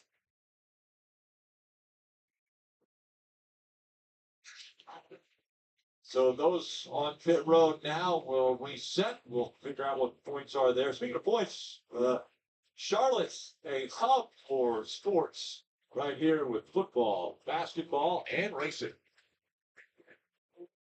What is the dump? Alrighty. Under the caution, we'll wait for a leaderboard update with some of those drivers at the front of the field pitting, of course, after getting their stage points that they stayed out for in stage 2. Hopefully we get a long green flag run in here eventually. These last 4 yellows, well, 3 of them for incident, then 1 for debris. So they've been legitimate cautions. Even though this led into the stage and we were going to see a yellow within another lap anyway, this 18 car, Sheldon Creed, had actually stalled out middle of the back straightaway, which was the result in the caution on the final lap of stage 2 anyway. See Adam Jones in the chat. Thanks for tuning in. Is that Adam Pac-Man Jones?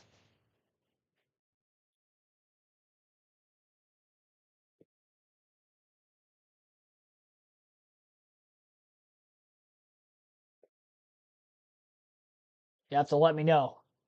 The Adam Pac-Man Jones? The start of the final stage here at the Roval. Again, as we mentioned at the very start of the show, 4. Oh, by the way, stage 2 diecast showing. Almost forgot. This guy works for NBC, so I figured I'd show his diecast off this weekend. This is a number 88 car, Dale Jarrett, UPS Ford. This one specifically is from 2002. In his Robert Yates racing days. Of course, won a championship with this team back in the year 1999. Quality Care Ford for that one. That would be another diecast I'd be interested in getting. But UPS Ford. Last career win came with the scheme in 2005 at Talladega. What can Brown do for you? It doesn't say that on the back, actually, even though I remember it saying that on the back bumper deck lid of the race car, UPS days with David Reagan, and I thought so with Dale Jarrett, but apparently it wasn't in 2002 when they did that. It might have been after the fact. That is our diecast showing for today's race. He's in yellow because even Austin Hill looks like he's fine, but he's running decent in the 11th position. If he Back out and go back into the live broadcast, try to get caught up with the live feed. Mozak, Sam Mayer. Connor Mozak in the 88, Sam Mayer in the 1 as we get ready to start the final stage here at the Roval.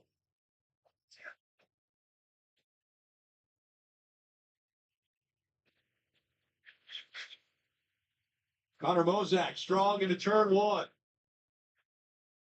Side by side for second. Here comes Allmendinger in the 16. Allmendinger has a preferred position right now in return 3. See if he can stay there. Bear will have good forward momentum on the outside. There's he. Almirola in the 20. Tucked back there in 4th. SVG is 5th right now. And look at the move. He makes again. Almirola. Obviously, he hasn't been told by his spotter the move that SVG has done virtually every time he's gone into turn 7. Jeff, you're baffled that they're not protecting that move. I don't understand it. And you can watch the points change as the positions change as far as the playoff standings go.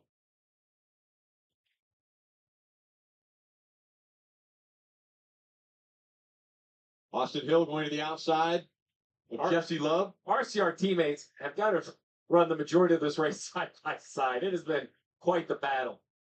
Mayer now putting a lot of pressure on Connor Mozak. The last time the 88 was on the racetrack at a road course, it ended up going to victory lane with Connor Zilich behind the wheel. Now Connor Mozak here leading at the road course. That guy behind him is super hungry. Currently, he is out. He wins the race. Clearly, he'll advance to the next round, and the ticket to the next round is right in front of him. These are Connor Mozak's first Xfinity Series laps led, but the pressure is heating up. You see, every position is a point. There's only one position in front of Connor Mozak, or in front of Sam Mayer, and that's Connor Mozak. Well, that's not enough points for Sam Mayer to be able to get from below the cut line to above it. But if he wins the race, he automatically advances. A lot of pressure being applied to these top 3.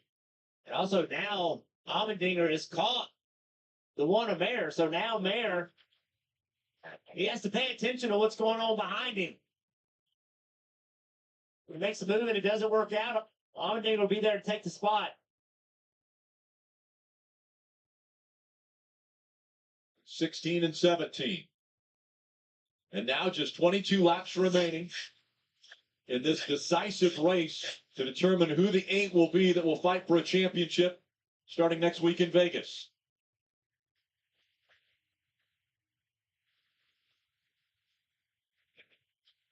Connor Mozak, he has run in the Xfinity Series before, finished 6th at the Chicago Street Course, but that's the only other start. He's not eligible for the playoffs, a win, and he doesn't advance into the playoffs because he's not a part of the 12 that are racing for that title. And this time, to the inside goes the 1. Sam Mayer looking to make the pass. Really nice move by Mayer. Almirola around.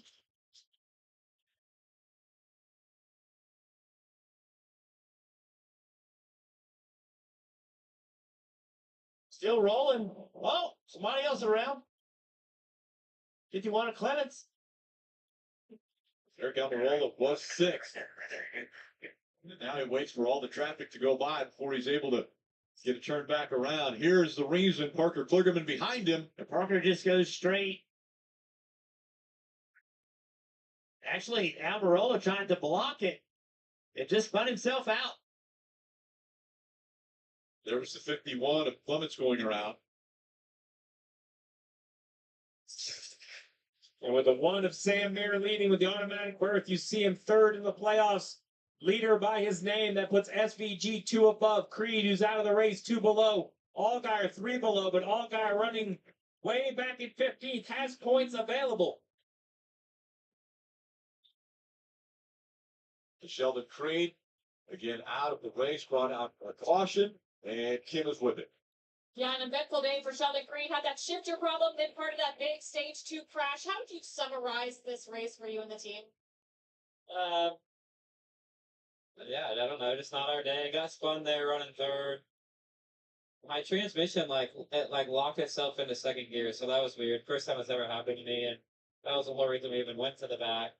I thought I was gonna be okay when they did start crashing. Like I stopped right at it, and then whoever was behind me just pushed me into it even further. So yeah, unfortunate. It sucks obviously if our playoffs end this way. I feel like my guys deserve a lot more, and everyone at Toyota, Joe Gibbs Racing, Brenda Jacqueline.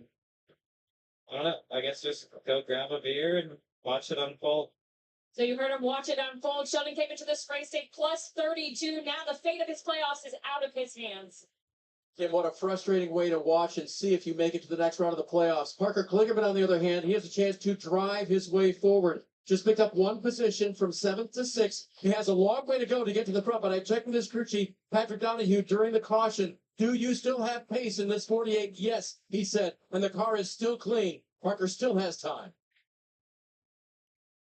And Parker's only way to advance is to win. Fight for second is heating up between Allmendinger and that 16. He's caught up to Connor Mozak. Under 20 to go from Charlotte.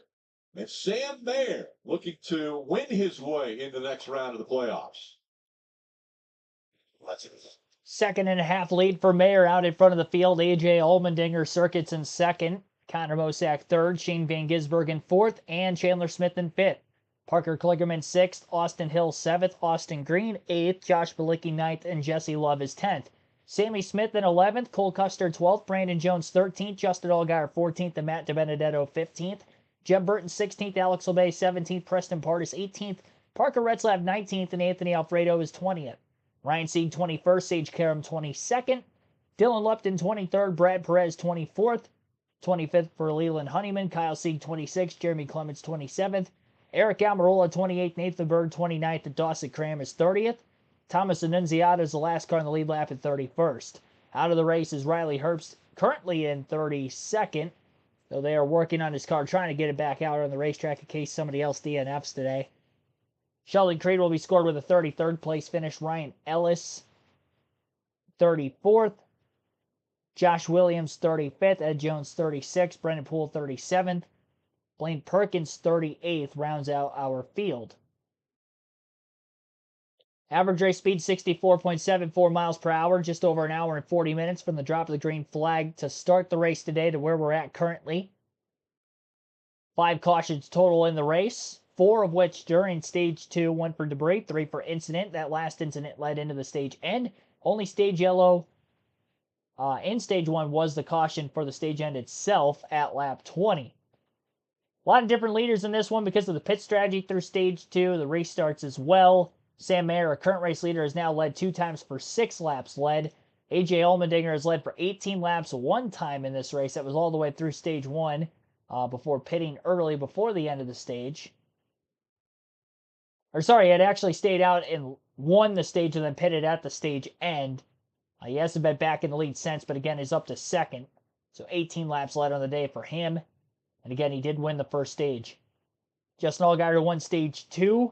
Has led for 6 laps, and then 10 laps led for Josh Bilicki, 4 laps led for the 88 of Connor Mosack.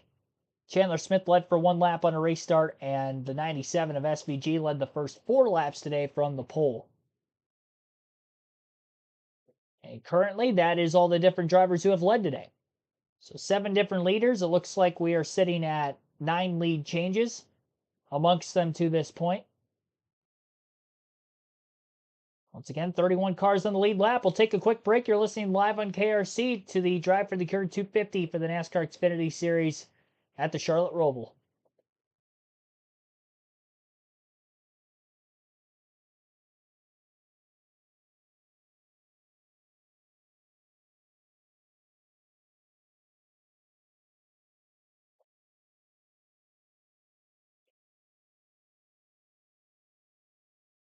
Creed 9th in the points and out of that car. Allgaier currently 10th in the points, but still with gains ahead of him as far as points go. He can get more points. Marty. So close for SVG, Rick. Just +3, as you see right there a moment ago. They gave him a points update. Listen in. It is the only one that can bump us.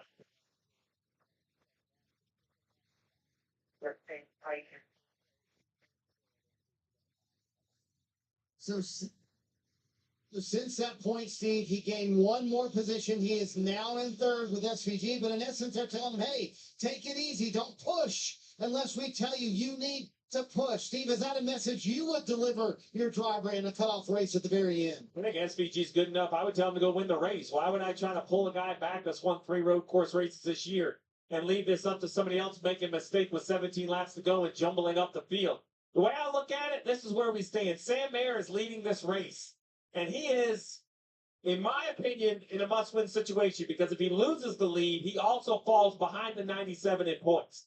The caveat to all of this is the one's teammate, the 7 of Allgaier, who's in 14th, but there are points available in front of him. Jones, Custer, Balicki, all right there. You see him right off the front bumper of Allgaier. I think this is Allgaier's playoffs to make. I think Allgaier can drive his way into the playoffs. That's why I do not like pulling the reins back on a guy as fast as SVG. Well, on top of that, you have to know the strengths and the weaknesses of your driver. I'm going to give SVG every opportunity to go win the race because he's proven to me he's smart enough to make the right decisions at the right time, and he's fast enough to win races. So trust him. Tell him, hey, man, we might need to win this race. We're not sure. You just go be you.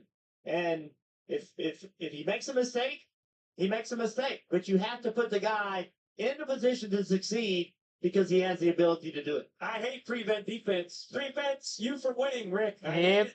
2.8 seconds back from Sam Mayer right now. Is there enough time to go to gain 2.8 seconds with just 16 laps of racing remaining? Well, listen, I think Sam Mayer has an amazing race car. I mean, he's running some of the best lap times, if not the best lap times. So maybe SVG can't get there. Maybe he's not listening. He's not being held back by his team. But Allgaier gains a position. Now he's 2 points down, right? To tell SVG this is going to be okay, I don't see it that way at all. I think the 7 could easily go get 2 or 3 positions. I agree 100%. I don't think it's even close to being okay for SVG. Now, the good news is SVG had the tiebreaker over Allgaier in this round, I believe.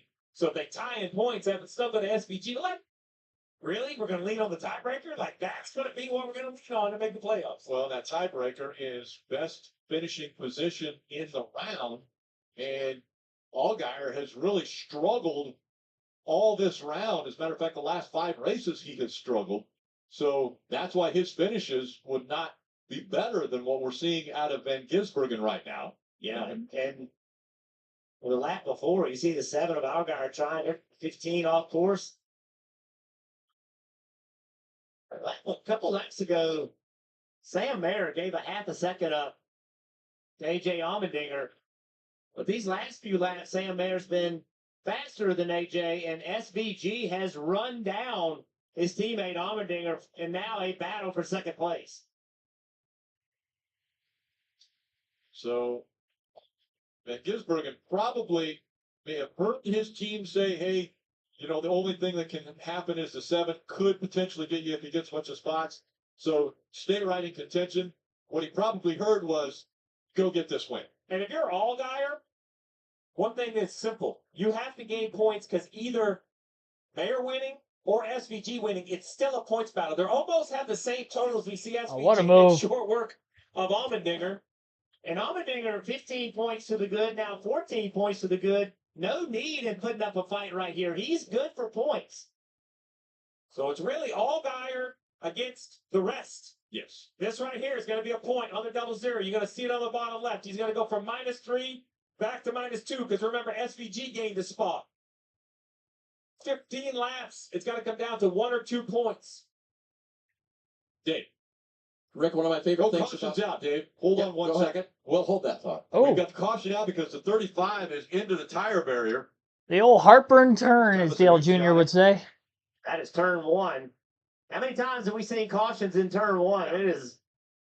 It will eat race cars up. So now a restart. And what that means is everybody's packed back up again. Oh, brake failure on 35. You put Mayer and Van Gisbergen side by side. So before you decide that, I think you have to decide if you're Cole Custer or Allgaier. I mean, if you're Justin Allgaier, do you come and get tires? Will they help you This enough? head right here. Oh, Oh. bang! Wow. Big shot to the 35. Thank goodness for that barrier. Yeah.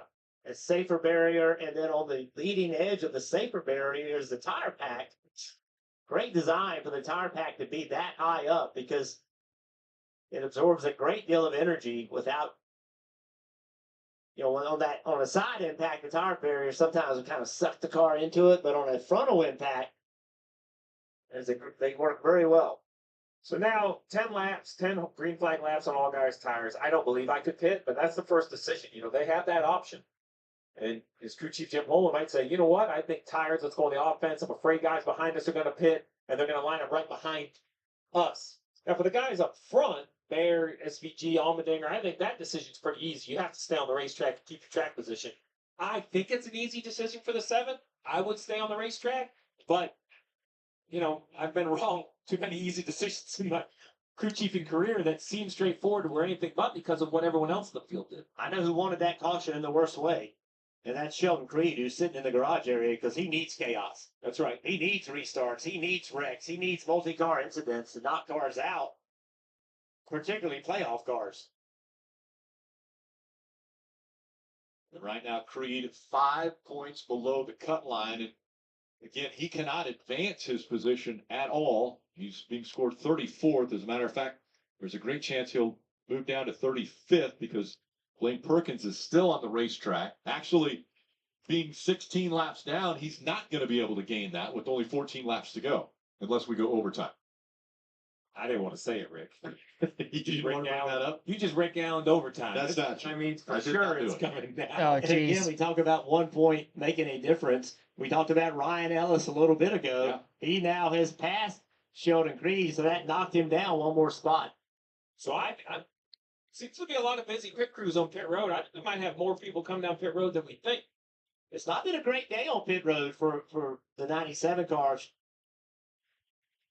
I mean, you see right here, Josh Balicki's team on the wall. He's running 11th. He might say, hey, what do I got to lose? Stress on top of the pit box. Pit road's still closed. Red light flashing underneath that Toyota sign. So the caution has come out. It came out for the 35 into the tire barrier in turn 1. They're cleaning that up. No open pit road. We'll be right back. Under caution yet again. Pete Creamer, thanks for tuning in. Kligerman needed that caution. Yes, he did. A must-win situation. Looks like he fell back to 8th place right before the yellow flag came out. He was 6th in the middle of the green flag run. Austin Hill, Austin Green both got around. And by the way, great run for Austin Green in that 32 car today. Sitting in 7th. Road course ringer. I think he had a top 10 at Portland earlier this year, if I remember correctly. A standalone Xfinity Series race. We've seen him hovered around the back half of the top 10 in some of these other road course races over the last couple of years in the Xfinity Series as well.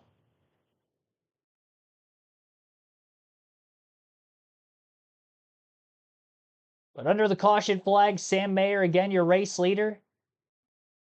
Shane Van Gisbergen in 2nd. AJ Allmendinger 3rd. Connor Mosack 4th. 28 cars now in the lead lap. Thomas Annunziata, the cause of the caution. Brake failure heading into turn 1. Big hit into that tire wall, tire barrier. Did climb out of his car under his own power. Good to see.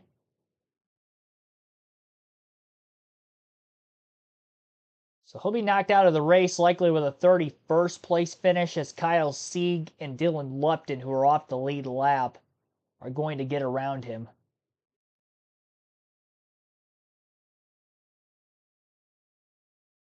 Both of those two drivers had to make unscheduled pit stops at some point during that green flag run here to begin stage 3. First caution in the final stage that we're seeing.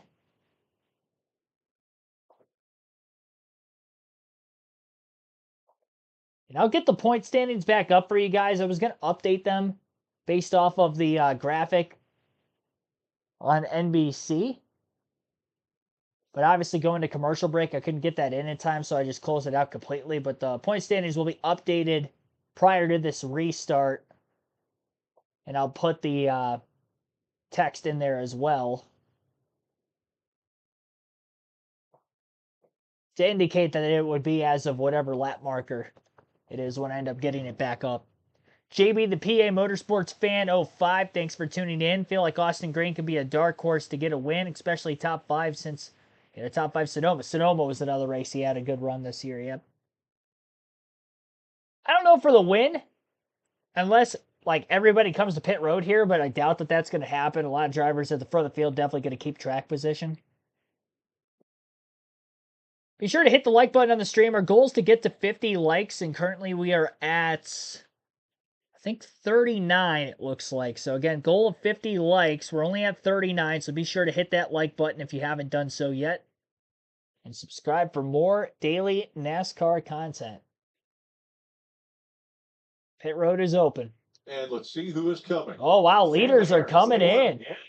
Stays on offense. How many does he bring with him? SVG stayed out on the racetrack. Kim. And both Sam Mayer and AJ Allmendinger. AJ, top left, and I cannot win on these tires. I am way too loose. Got the fresh Goodyears on. Sam Mayer, they wanted to stay on offense. Felt like they had to pit, Dave. They told Justin Allgaier, if 4 come, you're coming. So the 7 car on pit road for 4 fresh Goodyear tires. Now drop a little fuel in there as well. No other balance changes to the 7, Marty. Dave Shane Van Gisbergen decided to stay out on the racetrack. This was a team decision. They talked a long time about it. SVG did not want to be back in traffic with everyone else who did pit. He said, I would rather be up front on these older tires. They've had a terrific long car. But this could be a decision, Rick, that takes you in or out of the next round of the playoffs. And we're going to find out if it's the right decision or the wrong decision in 12 laps. That's how many we have left. Looks like there was 5 cars that stayed out of the pits with SVG, so there'll be a little bit of wiggle room there between himself and then the drivers on fresh tires, but not a lot considering how many laps we'll have left on the restart. We're probably going to have 9 or 10 laps to go. If we stay green for those entirety of the 9 to 10 laps, that is a lot of time. But if we get caution after caution like we did back at stage 2, then he's only going to have to really put together a few really good laps on those older tires. And I think he can do that with the, again, amount of cars that he has between himself and the drivers on fresh tires. But I think he's going to need some help. If it stays green to the finish, I don't think SVG is going to hold on and win this race.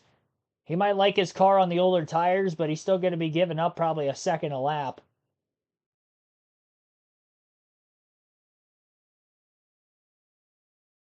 Not going to have the grip needed to be on the offense. And we don't usually see SVG on the defensive side of things in these NASCAR races in his road course victories.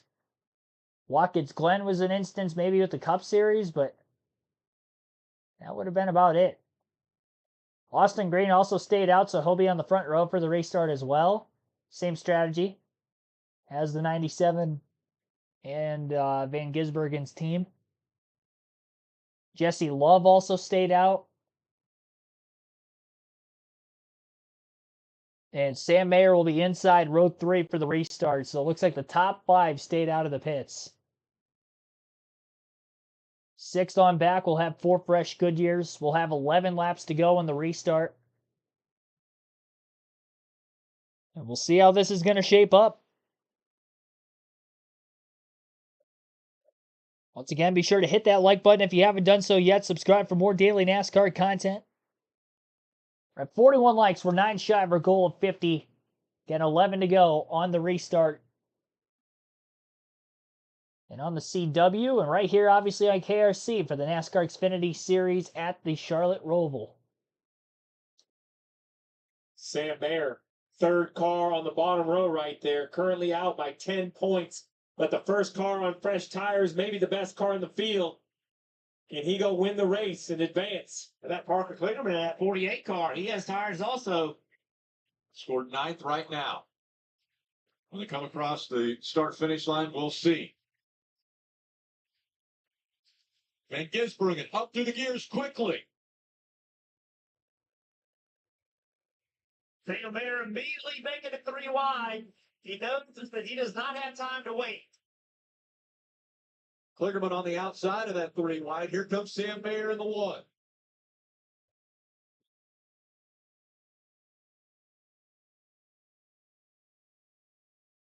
Smoke coming out from behind the 48. Saw him get into the brakes a little bit hard there, and now blow through the dirt back there. SVG trying to put together the best 11 laps of the season. Here comes the 48, making the move to the inside for 3rd. Sam Mayer trying to use all the racetrack. Did not work out for him. Kligerman up to third.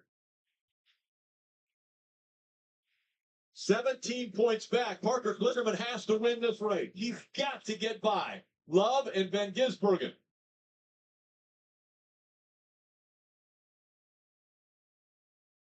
Well, big run right here by the 48. Goes to the outside of the 2 of Jesse Love for second.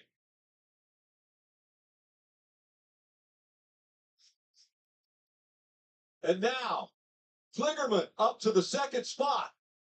And he tries to reel in that 97 of Van Gisbergen. An amazing get your first win as we have chaos behind. Cars spinning in the front stretch chicane. Look like they're all going to get first. We'll see if it stays green. Go, go, go, go.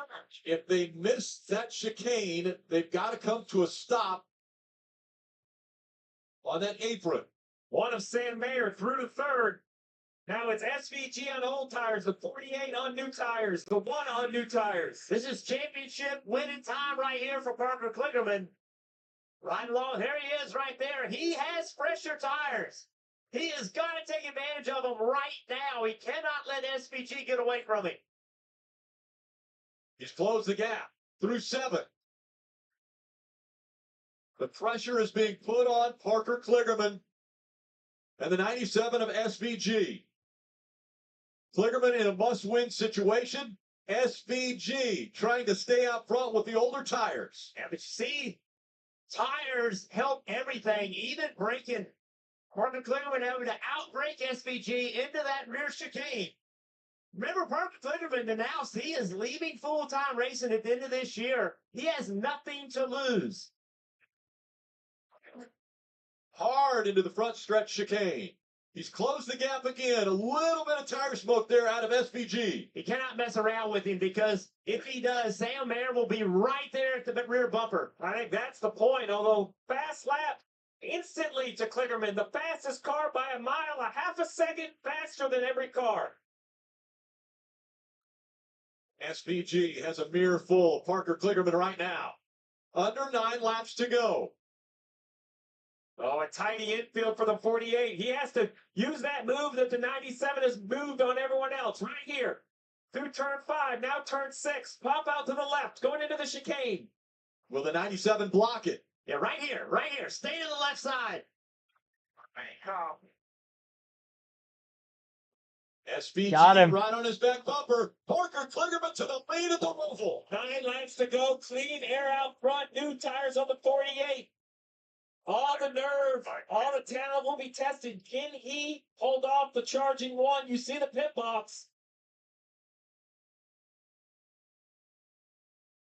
And like that, with Kligerman, that takes all guy right to the cut line and SVG out. Parker cannot relax right here. He cannot think, okay, I've made the pass. Now I can go easy. That one car is fast. Parker has to continue to push. Here comes the 1 of Mayer. He's cleared the 97. Mayer has been the fastest car this weekend. In practice, he's been great in qualifying.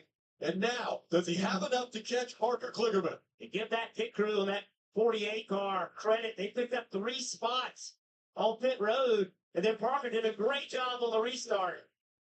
But Sam Mayer is coming fast. Allmendinger as well. He's kind of now in the picture. 97 wisely knows he has nothing left. He has to just get out of the way. And the decision not to come to pit road right now for the 97 is going to haunt him. Absolutely. I didn't think we'd see this many green flag laps, but we are. AJ Allmendinger up to third, undefeated at the Roval, 4 for 4. He's up to third. Chasing after Sam Mayer, who's off the problem. pace. Yeah, something wrong with the 1. Maybe he missed a shift. Something happened right there. Very odd spot to lose power or momentum. That brings the 16 right to his back bumper. Looks like to me he may have missed a shift or something. That might be just what Parker Kligerman needs. It looked like he was losing ground to the 1. Coming up on 7 laps to go. Man, that 1 is good in the braking zones.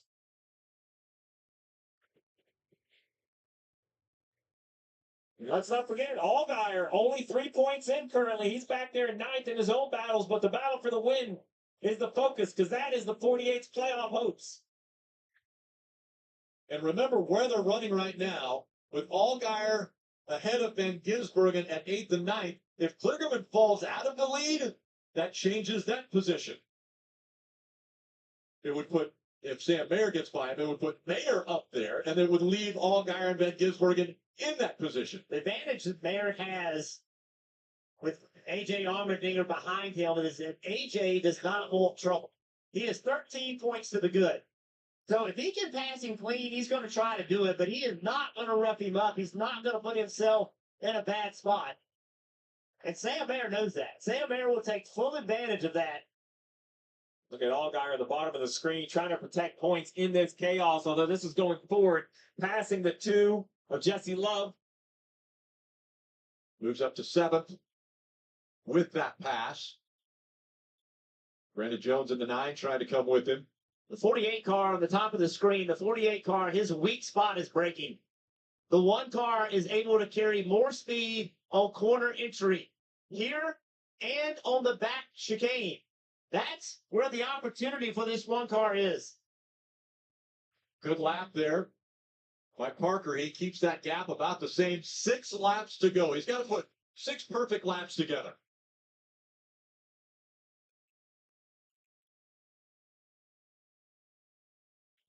Oh, you're right, Jeff. Corner entry is the 1's offense, which unfortunately is going to be the hardest thing to defend if you're the 48. 48 will do everything in his power. He will block. He is going to do everything. He's going to have to block in 7 if that's the case. Is the 1 close enough?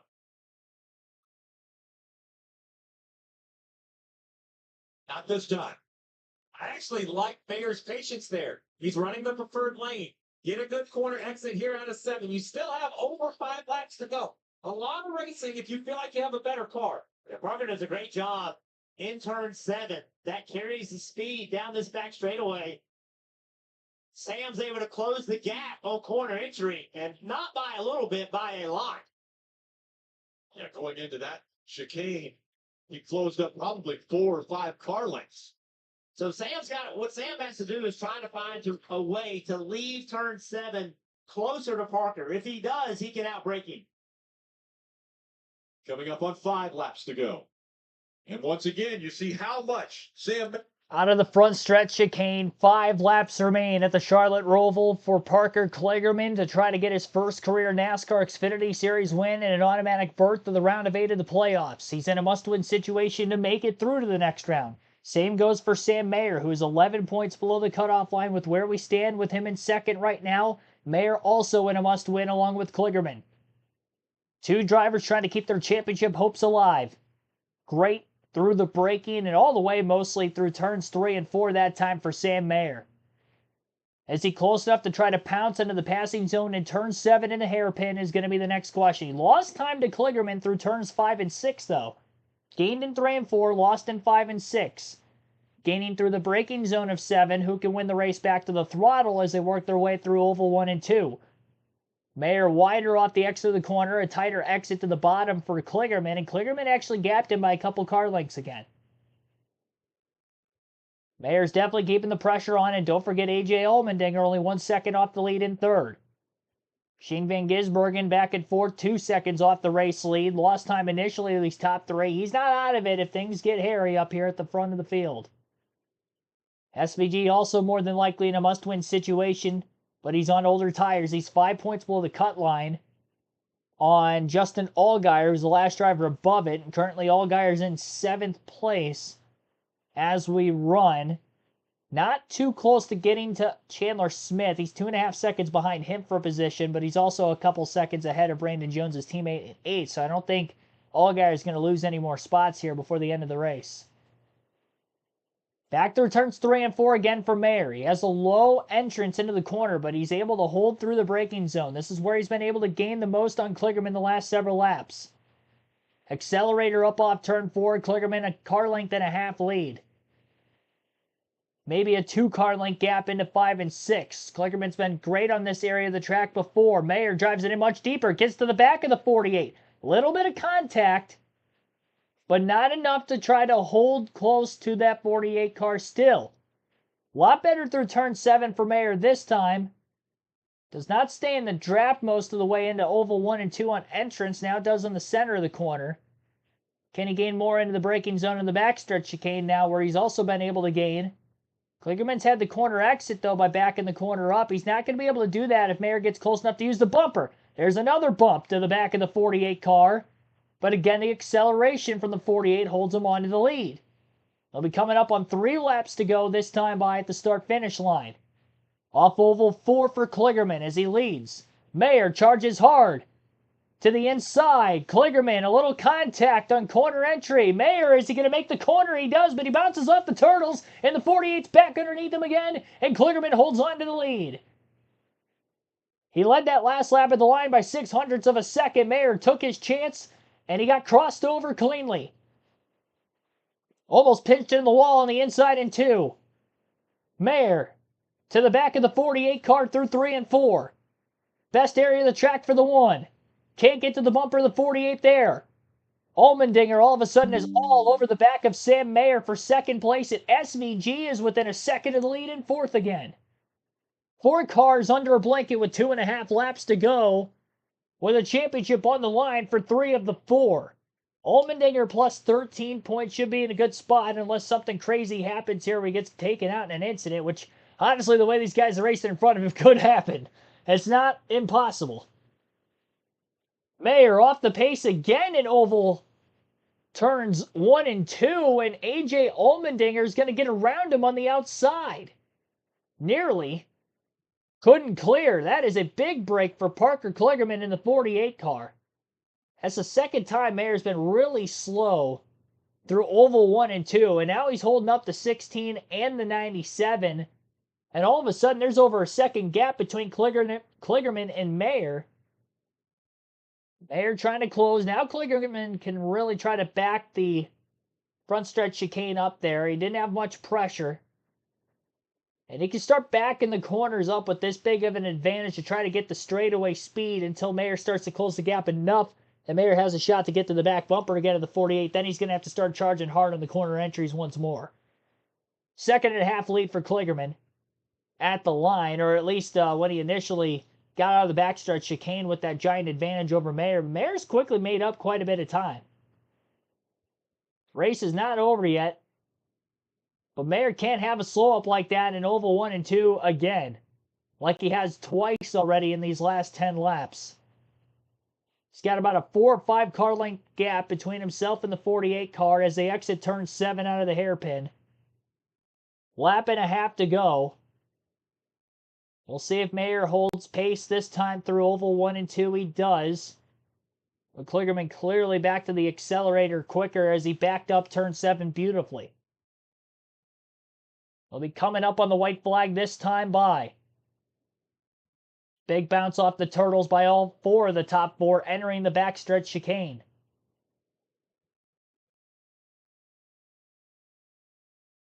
So Leland Honeyman in the 42 car is up against the wall and pretty much underneath the tire barrier.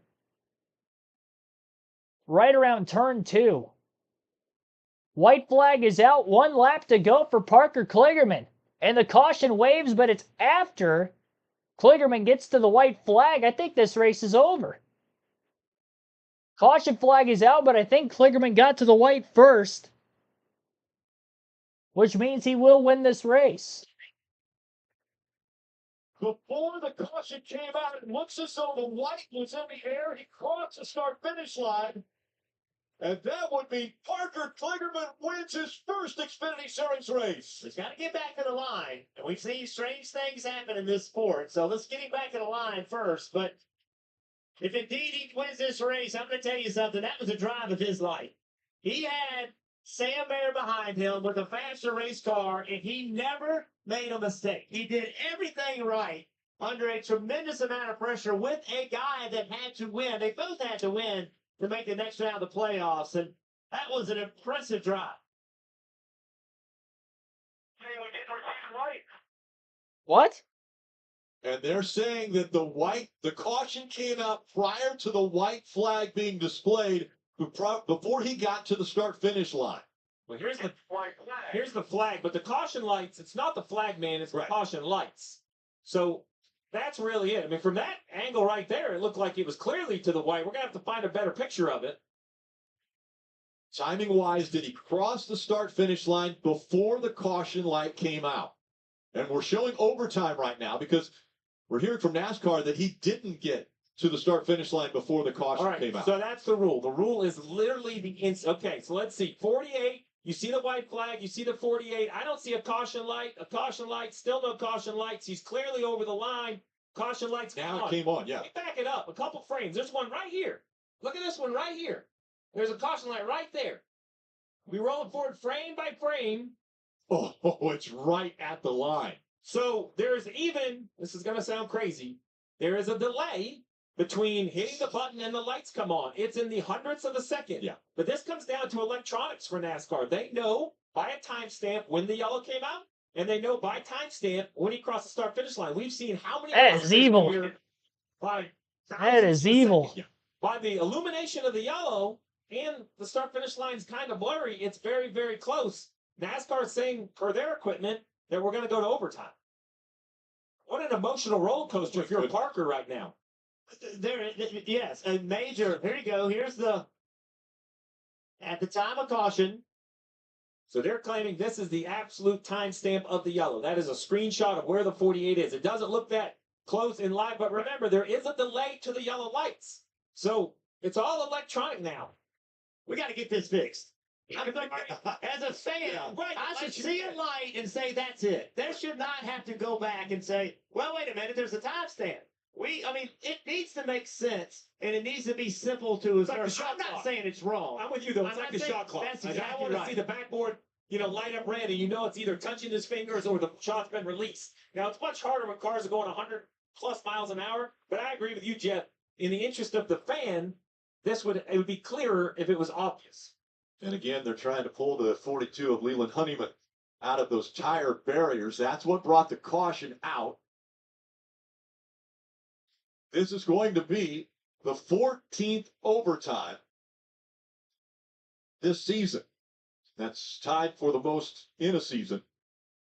It's, in all of this, we've forgotten, Leland's car all the way up.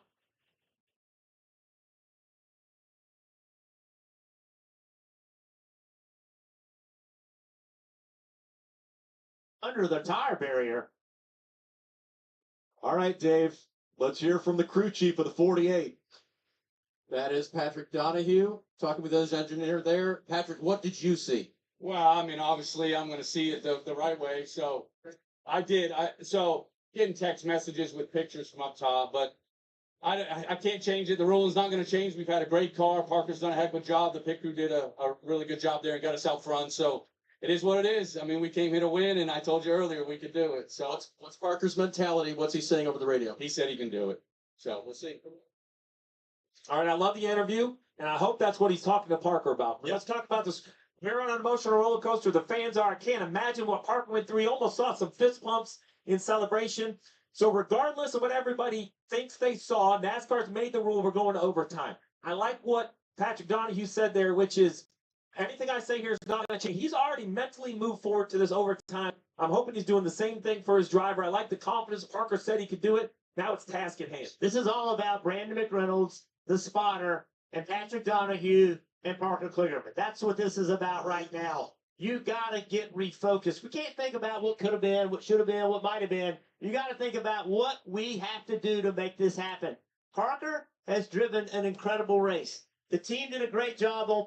I'm going to debrief exactly what I thought of that personally, because I definitely have a problem with what NASCAR did here. I don't think the ruling of it is wrong itself. I do think there should have been a caution, first and foremost. Leland Honeyman was clearly underneath the tire barrier. They couldn't let the field race back into that corner with him underneath the barrier of the basically the tire wall in turn 3. So there had to be a caution. That's the precedent there.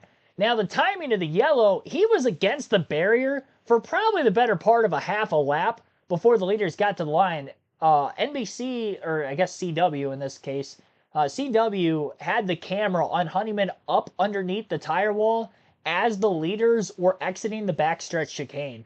Why did NASCAR not throw the caution out until right as Parker Kligerman was crossing the line? The only thing I can relate to that, and it may be a conspiracy theory to some, which I understand if you believe in that, but they did it for dramatic effect, in my personal opinion. They should have thrown the caution immediately because they were not going to be able to race back. They probably wanted to give Honeyman a little bit of a chance to maybe, back out from underneath the wall. Okay. So 5 seconds goes by, he can't back out. 10 seconds goes by, he can't back out. Throw the caution. Like, why did they wait a half a lap to throw the yellow? That doesn't make any sense to me. Obviously, again, they probably did it for dramatic effect. We've seen this in the past. But that didn't need to be the case. I think the dramatic effect would have been the natural caution, which it should have been in the first place. So, timing of the yellow, very ill on NASCAR's part. They should have thrown the yellow way, way sooner than that. But there should have been a caution. So, the aftermath of what we're about to see on this overtime restart, I don't think is any different from what we would have seen otherwise, because the caution should have came out way sooner than it actually ended up coming out.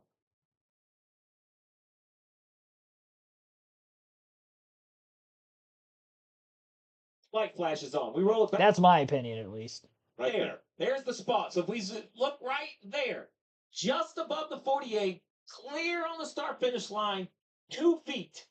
The yellow light is illuminated. The 48 is short by a couple feet. Great work, tape room. Great work showing it. I know Patrick doesn't want to see that, but that is what we see. I do agree with you, though, Jeff. I love that was clear because it should be clear to the fan what happens. And no question. What we need to see as fans is we see when that light comes on, that's the start of caution. Because that's what we deserve as race fans. We need to know and understand. We shouldn't have to say, well, wait a minute, there's another picture. Right. We should look at it and see it as something NASCAR's got to work on and fix it. However, that clears all that up in regard to, well, the caution was out, the caution wasn't out. Even if you don't believe the timestamp, if you're into conspiracies, the caution was clearly out by the light. Let's listen in on the radio of the 48 now going into overtime as the leader. To the man, we're driving away from this. One down to some clutch problems or something. Right? 10-4. I love it. Parker. So here's the positives is they got the lead. The negatives, the one car's faster. The one car was running him down. Parker's going to have to do everything in his power, Dave, to get this win. Jeff, yesterday Parker told me I would love to keep this playoffs going, not just because it's the last one that I'll do full-time in the Xfinity Series, but because what happened last year was so cool. We didn't make it through the next round, but our team rose up. And I had always wondered if teams talking about, and athletes talking about, you can give more. Even when you thought you've given it all, there's more there. I always wondered if that was true. Last year taught me that is true. Today, another opportunity. Parker has to rise up. He has to find more to get to the end as the winner. I don't know about you guys, but I'm nervous. I don't even know who's going to win. And I'm nervous. This is postseason sports. Pick a sport. It always gets better in the postseason. Okay, tell me, does Shane Van Gisbergen, does he have to win this race? He's below the cut line right now. Well, 5 points. Tell me where Allgaier's going to finish, and I'll tell you if he has to win the. I mean, I'm being tongue in cheek, but not really. Here's Allgaier. He's that black car kind of at the top of the screen. There's SVG. 4 behind him is a 7 of Allgaier. So I think the 7 could go gain some points. The 7 could lose 5 points in turn 1. I think if you're the 97, once again, I'm not going to change my. I want him thinking he has to go win. I think that's the mindset you have to be successful. I think he has to assume that he has to win. But, let's go back and see what started this chaos, right? I mean, here we go. Oh, mechanical issue, left front down, and just car drives completely under the tire barrier. So I will say we took a lot of time to find the yellow light. As a sports fan, I thought that car was there long enough that the yellow was going to come out. Thank you, Steve. I mean, that doesn't look like that's exactly what I was the thinking. tire barrier. So, I mean, those are the things that I think fans question and wonder. Yes. We knew the drivers had to come back through there. Now, either way, we're going to get an overtime finish. Yeah, exactly. Dave. That's Already the went problem late. we Easy have crew right chief now. for Sam Mayer, driver of the 1 car. The guy's showing a lot of speed, but a little trouble with that transmission. Can he do it? Yeah, it's getting hung up in third over in NASCAR 1 and 2. Hope so. I'm scared our tire advantages give up a little bit from earlier because he had to run so hard right then. But just, appreciate everybody at Junior Motorsports and everybody on this QPS racing team. And thanks, Chevrolet. And we'll just see what happens. It's making you nervous? Well, nah, a little bit. I want it for the kid a little bit. He's had a tough year. It's been up and down. Like to see him advance, but, a lot of other people want to advance as well. So we'll just see what happens. Marty, We'll just see what happens. yeah. Well, Marty's been around this his whole life. His father, legendary racer. He's a good race car driver himself, and a really good crew chief. Now with Jesse Love coming down to pit road, look what it's done to the points. Now Love is 2 points out. That puts SVG in. That puts Allmendinger in. I think Love is easily going to pick up a couple spots. So I think you have to assume Love is moving up. I don't like starting in the back. I mean, I don't like that either. How many times you started in the back now where Sheldon Creed, What did Danny Hamlin say last week? Being a half lap behind was a pretty good place when they all wrecked. That might be a good plan for Jesse Love right here. All right. It will be overtime, presented by Credit One Bank. And again, as we just saw there, once the leader gets back to the start-finish line and the white is given, that will mean the next flag ends the race. It's not when the white's given, it's when the race leader crosses the start-finish line, because apparently when you see the white flag, it doesn't mean you're actually there yet. We just saw that on full display there moments ago. Our first attempt of an overtime restart, though. Parker Kligerman will be the leader. Sam Mayer will be on the inside of row 1, which he has been on the inside of row 1 a few times already today. First time Kligerman's been on the front row all day. Could be an advantage for the driver, the number 1. 2 laps to try to figure this thing out. As of right now, unless Justin Allgaier gets spun on the restart, I don't think points are going to mean anything. A win and you're in for the 48, the 1, and the 97, who are all in the front 2 rows for the restart. 2 of them on the front row. Kligerman will have to launch first. Green flag in the air. He goes as soon as the start of the zone happened. And he's probably not going to be clear out of the first turn with Sam Mayer underneath him, and he's going to drive it in deep. Kligerman off the exit of the corner, slides the rear tire, still door-to-door for second place. Kligerman going to be down on the bottom. A little bit of trading paint there through turn 2. Turn 3, clean on the bottom by Kligerman. Out maneuvers the 1, maybe a slight nudge on corner exit, but Kligerman is clear.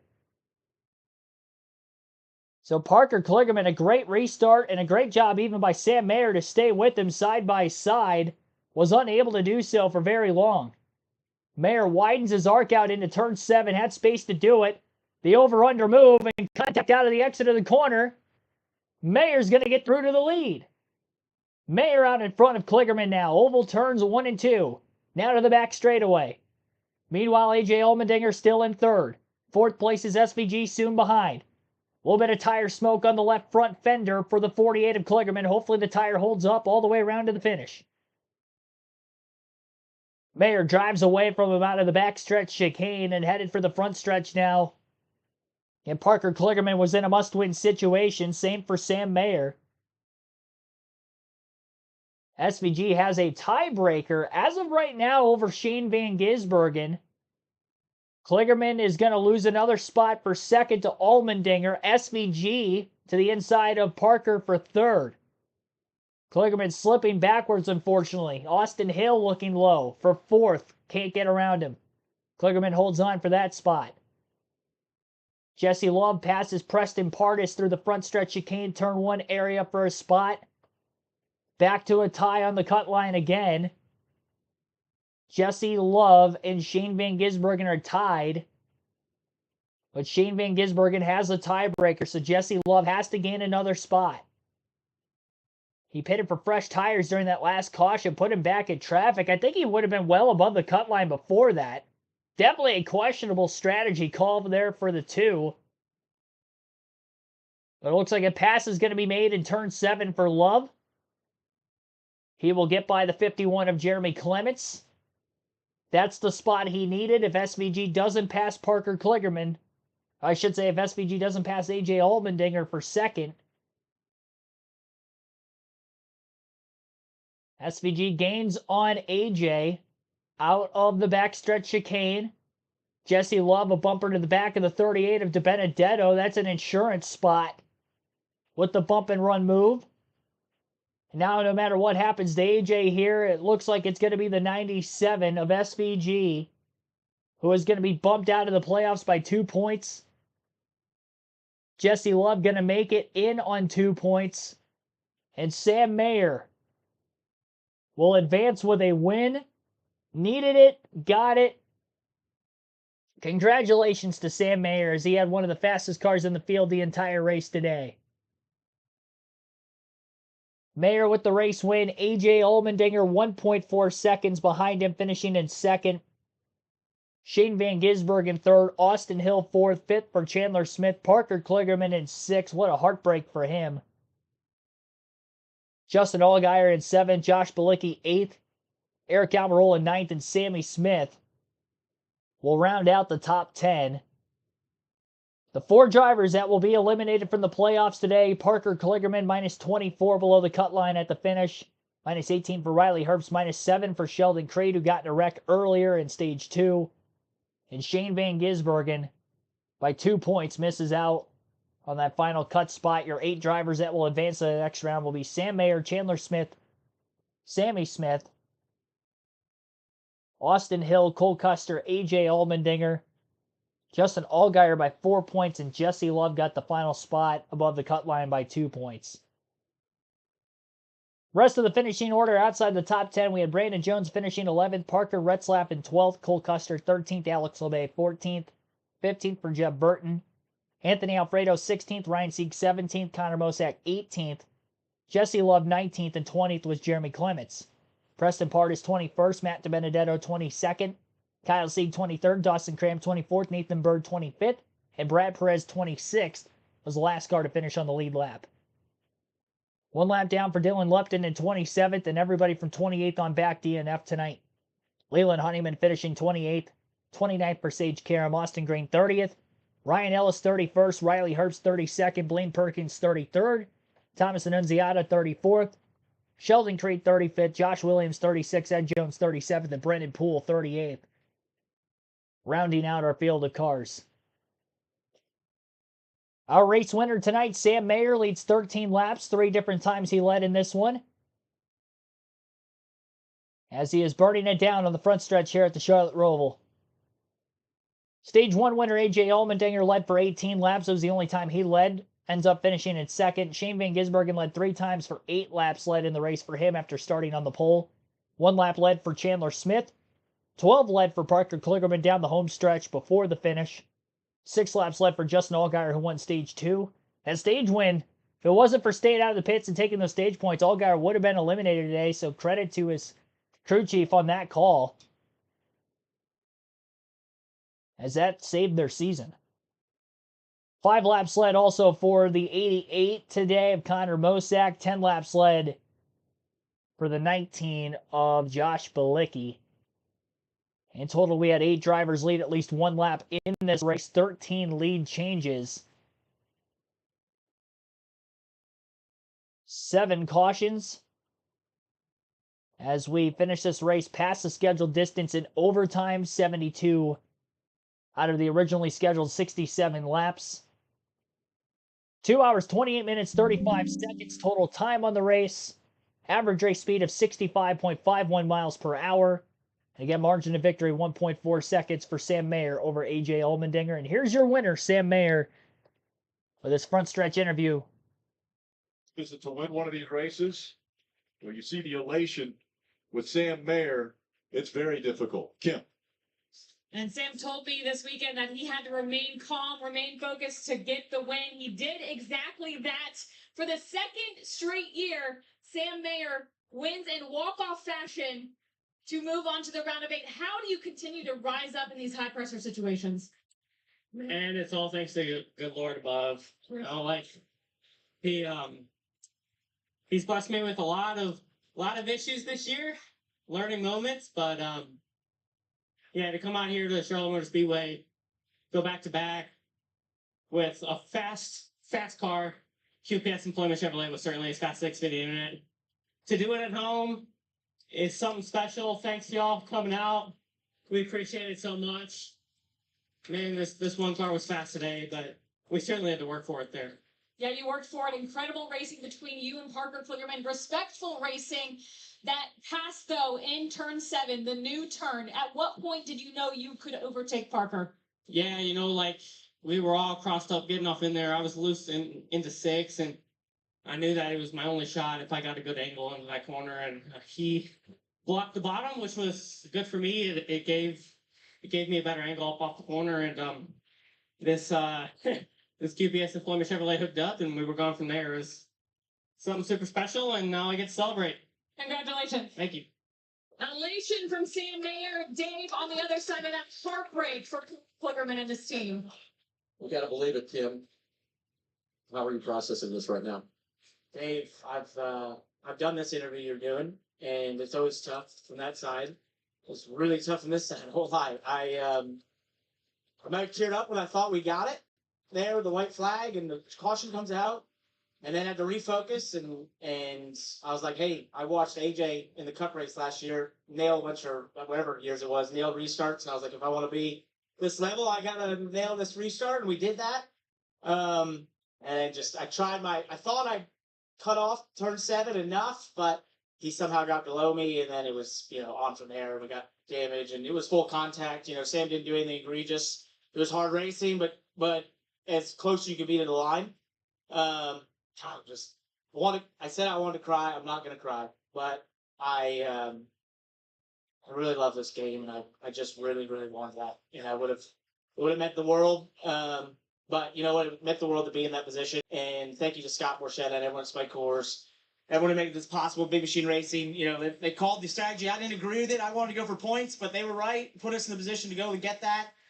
And God, I was driving my heart out for that last run, but I needed 5 more feet or something. I don't know, but and I think if it went green to the end, we had it. Like we had a gap built to the one, and I don't know. I don't know how to process this. It's going to take a while, but just really thankful to be in this, to have the opportunity, and God, I love this game. I want to get a trophy.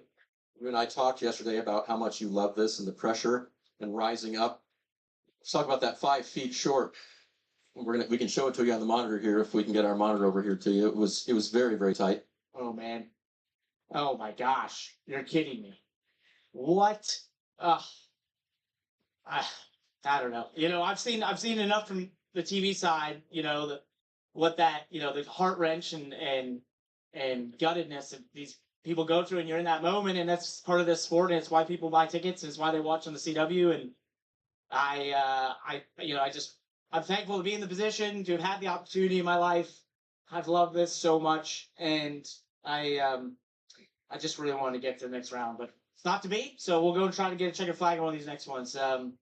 And be as fast as the internet. You're a lucky guy. We loved watching that today. What a fight from Parker Kligerman. I think he's right. The 48 doesn't get into the tire barrier, wins this race. Yeah, look, it's just heartbreak. Parker laid it all out there. Yeah. And when you're in a fight, sometimes it doesn't work out. But Parker he won't sleep tonight, but he needs to understand that he did a great job. And sometimes you just can't win them. And I don't think you really did anything wrong there. Hope his team understands that. They support him. Sam Mayer does what he had to do, win to advance, and his championship hopes are still alive. More on the other side of the break. Well, I'm going through the finishing results of this race. Pretty much all the race statistics we needed to. Again, congratulations to Sam Mayer for getting the win and the advancement into the next round of the playoffs. That is going to conclude our full race coverage of today's Drive for the Cure 250, the NASCAR Xfinity Series race at the Charlotte Motor Speedway Road Course, a.k.a. the Charlotte Roval. We will be back again tomorrow for the NASCAR Cup Series race. That will begin at 1:30 p.m. Eastern Time with our pre-race coverage for that one. That will be our last of 3 live commentary streams this weekend, and this is our last of 2 of them here today. We have practice qualifying stream earlier for the NASCAR Cup Series, so hope to see you back for the race again tomorrow afternoon And congrats to the 8 drivers moving on to the next round of the playoffs. Again, congrats for, of course, the race winner, Sam Mayer. I'll see you guys tomorrow afternoon for Elimination Sunday for the NASCAR Cup Series. Gonna be tough to beat the wildness of this one, but we'll see. Sure to tune in and see you guys next time. Thanks also for hitting the like button if you have. If you haven't, be sure to do so. We did get to our goal of 50 likes on the stream. We're currently at 53, so definitely be sure to hit that like button.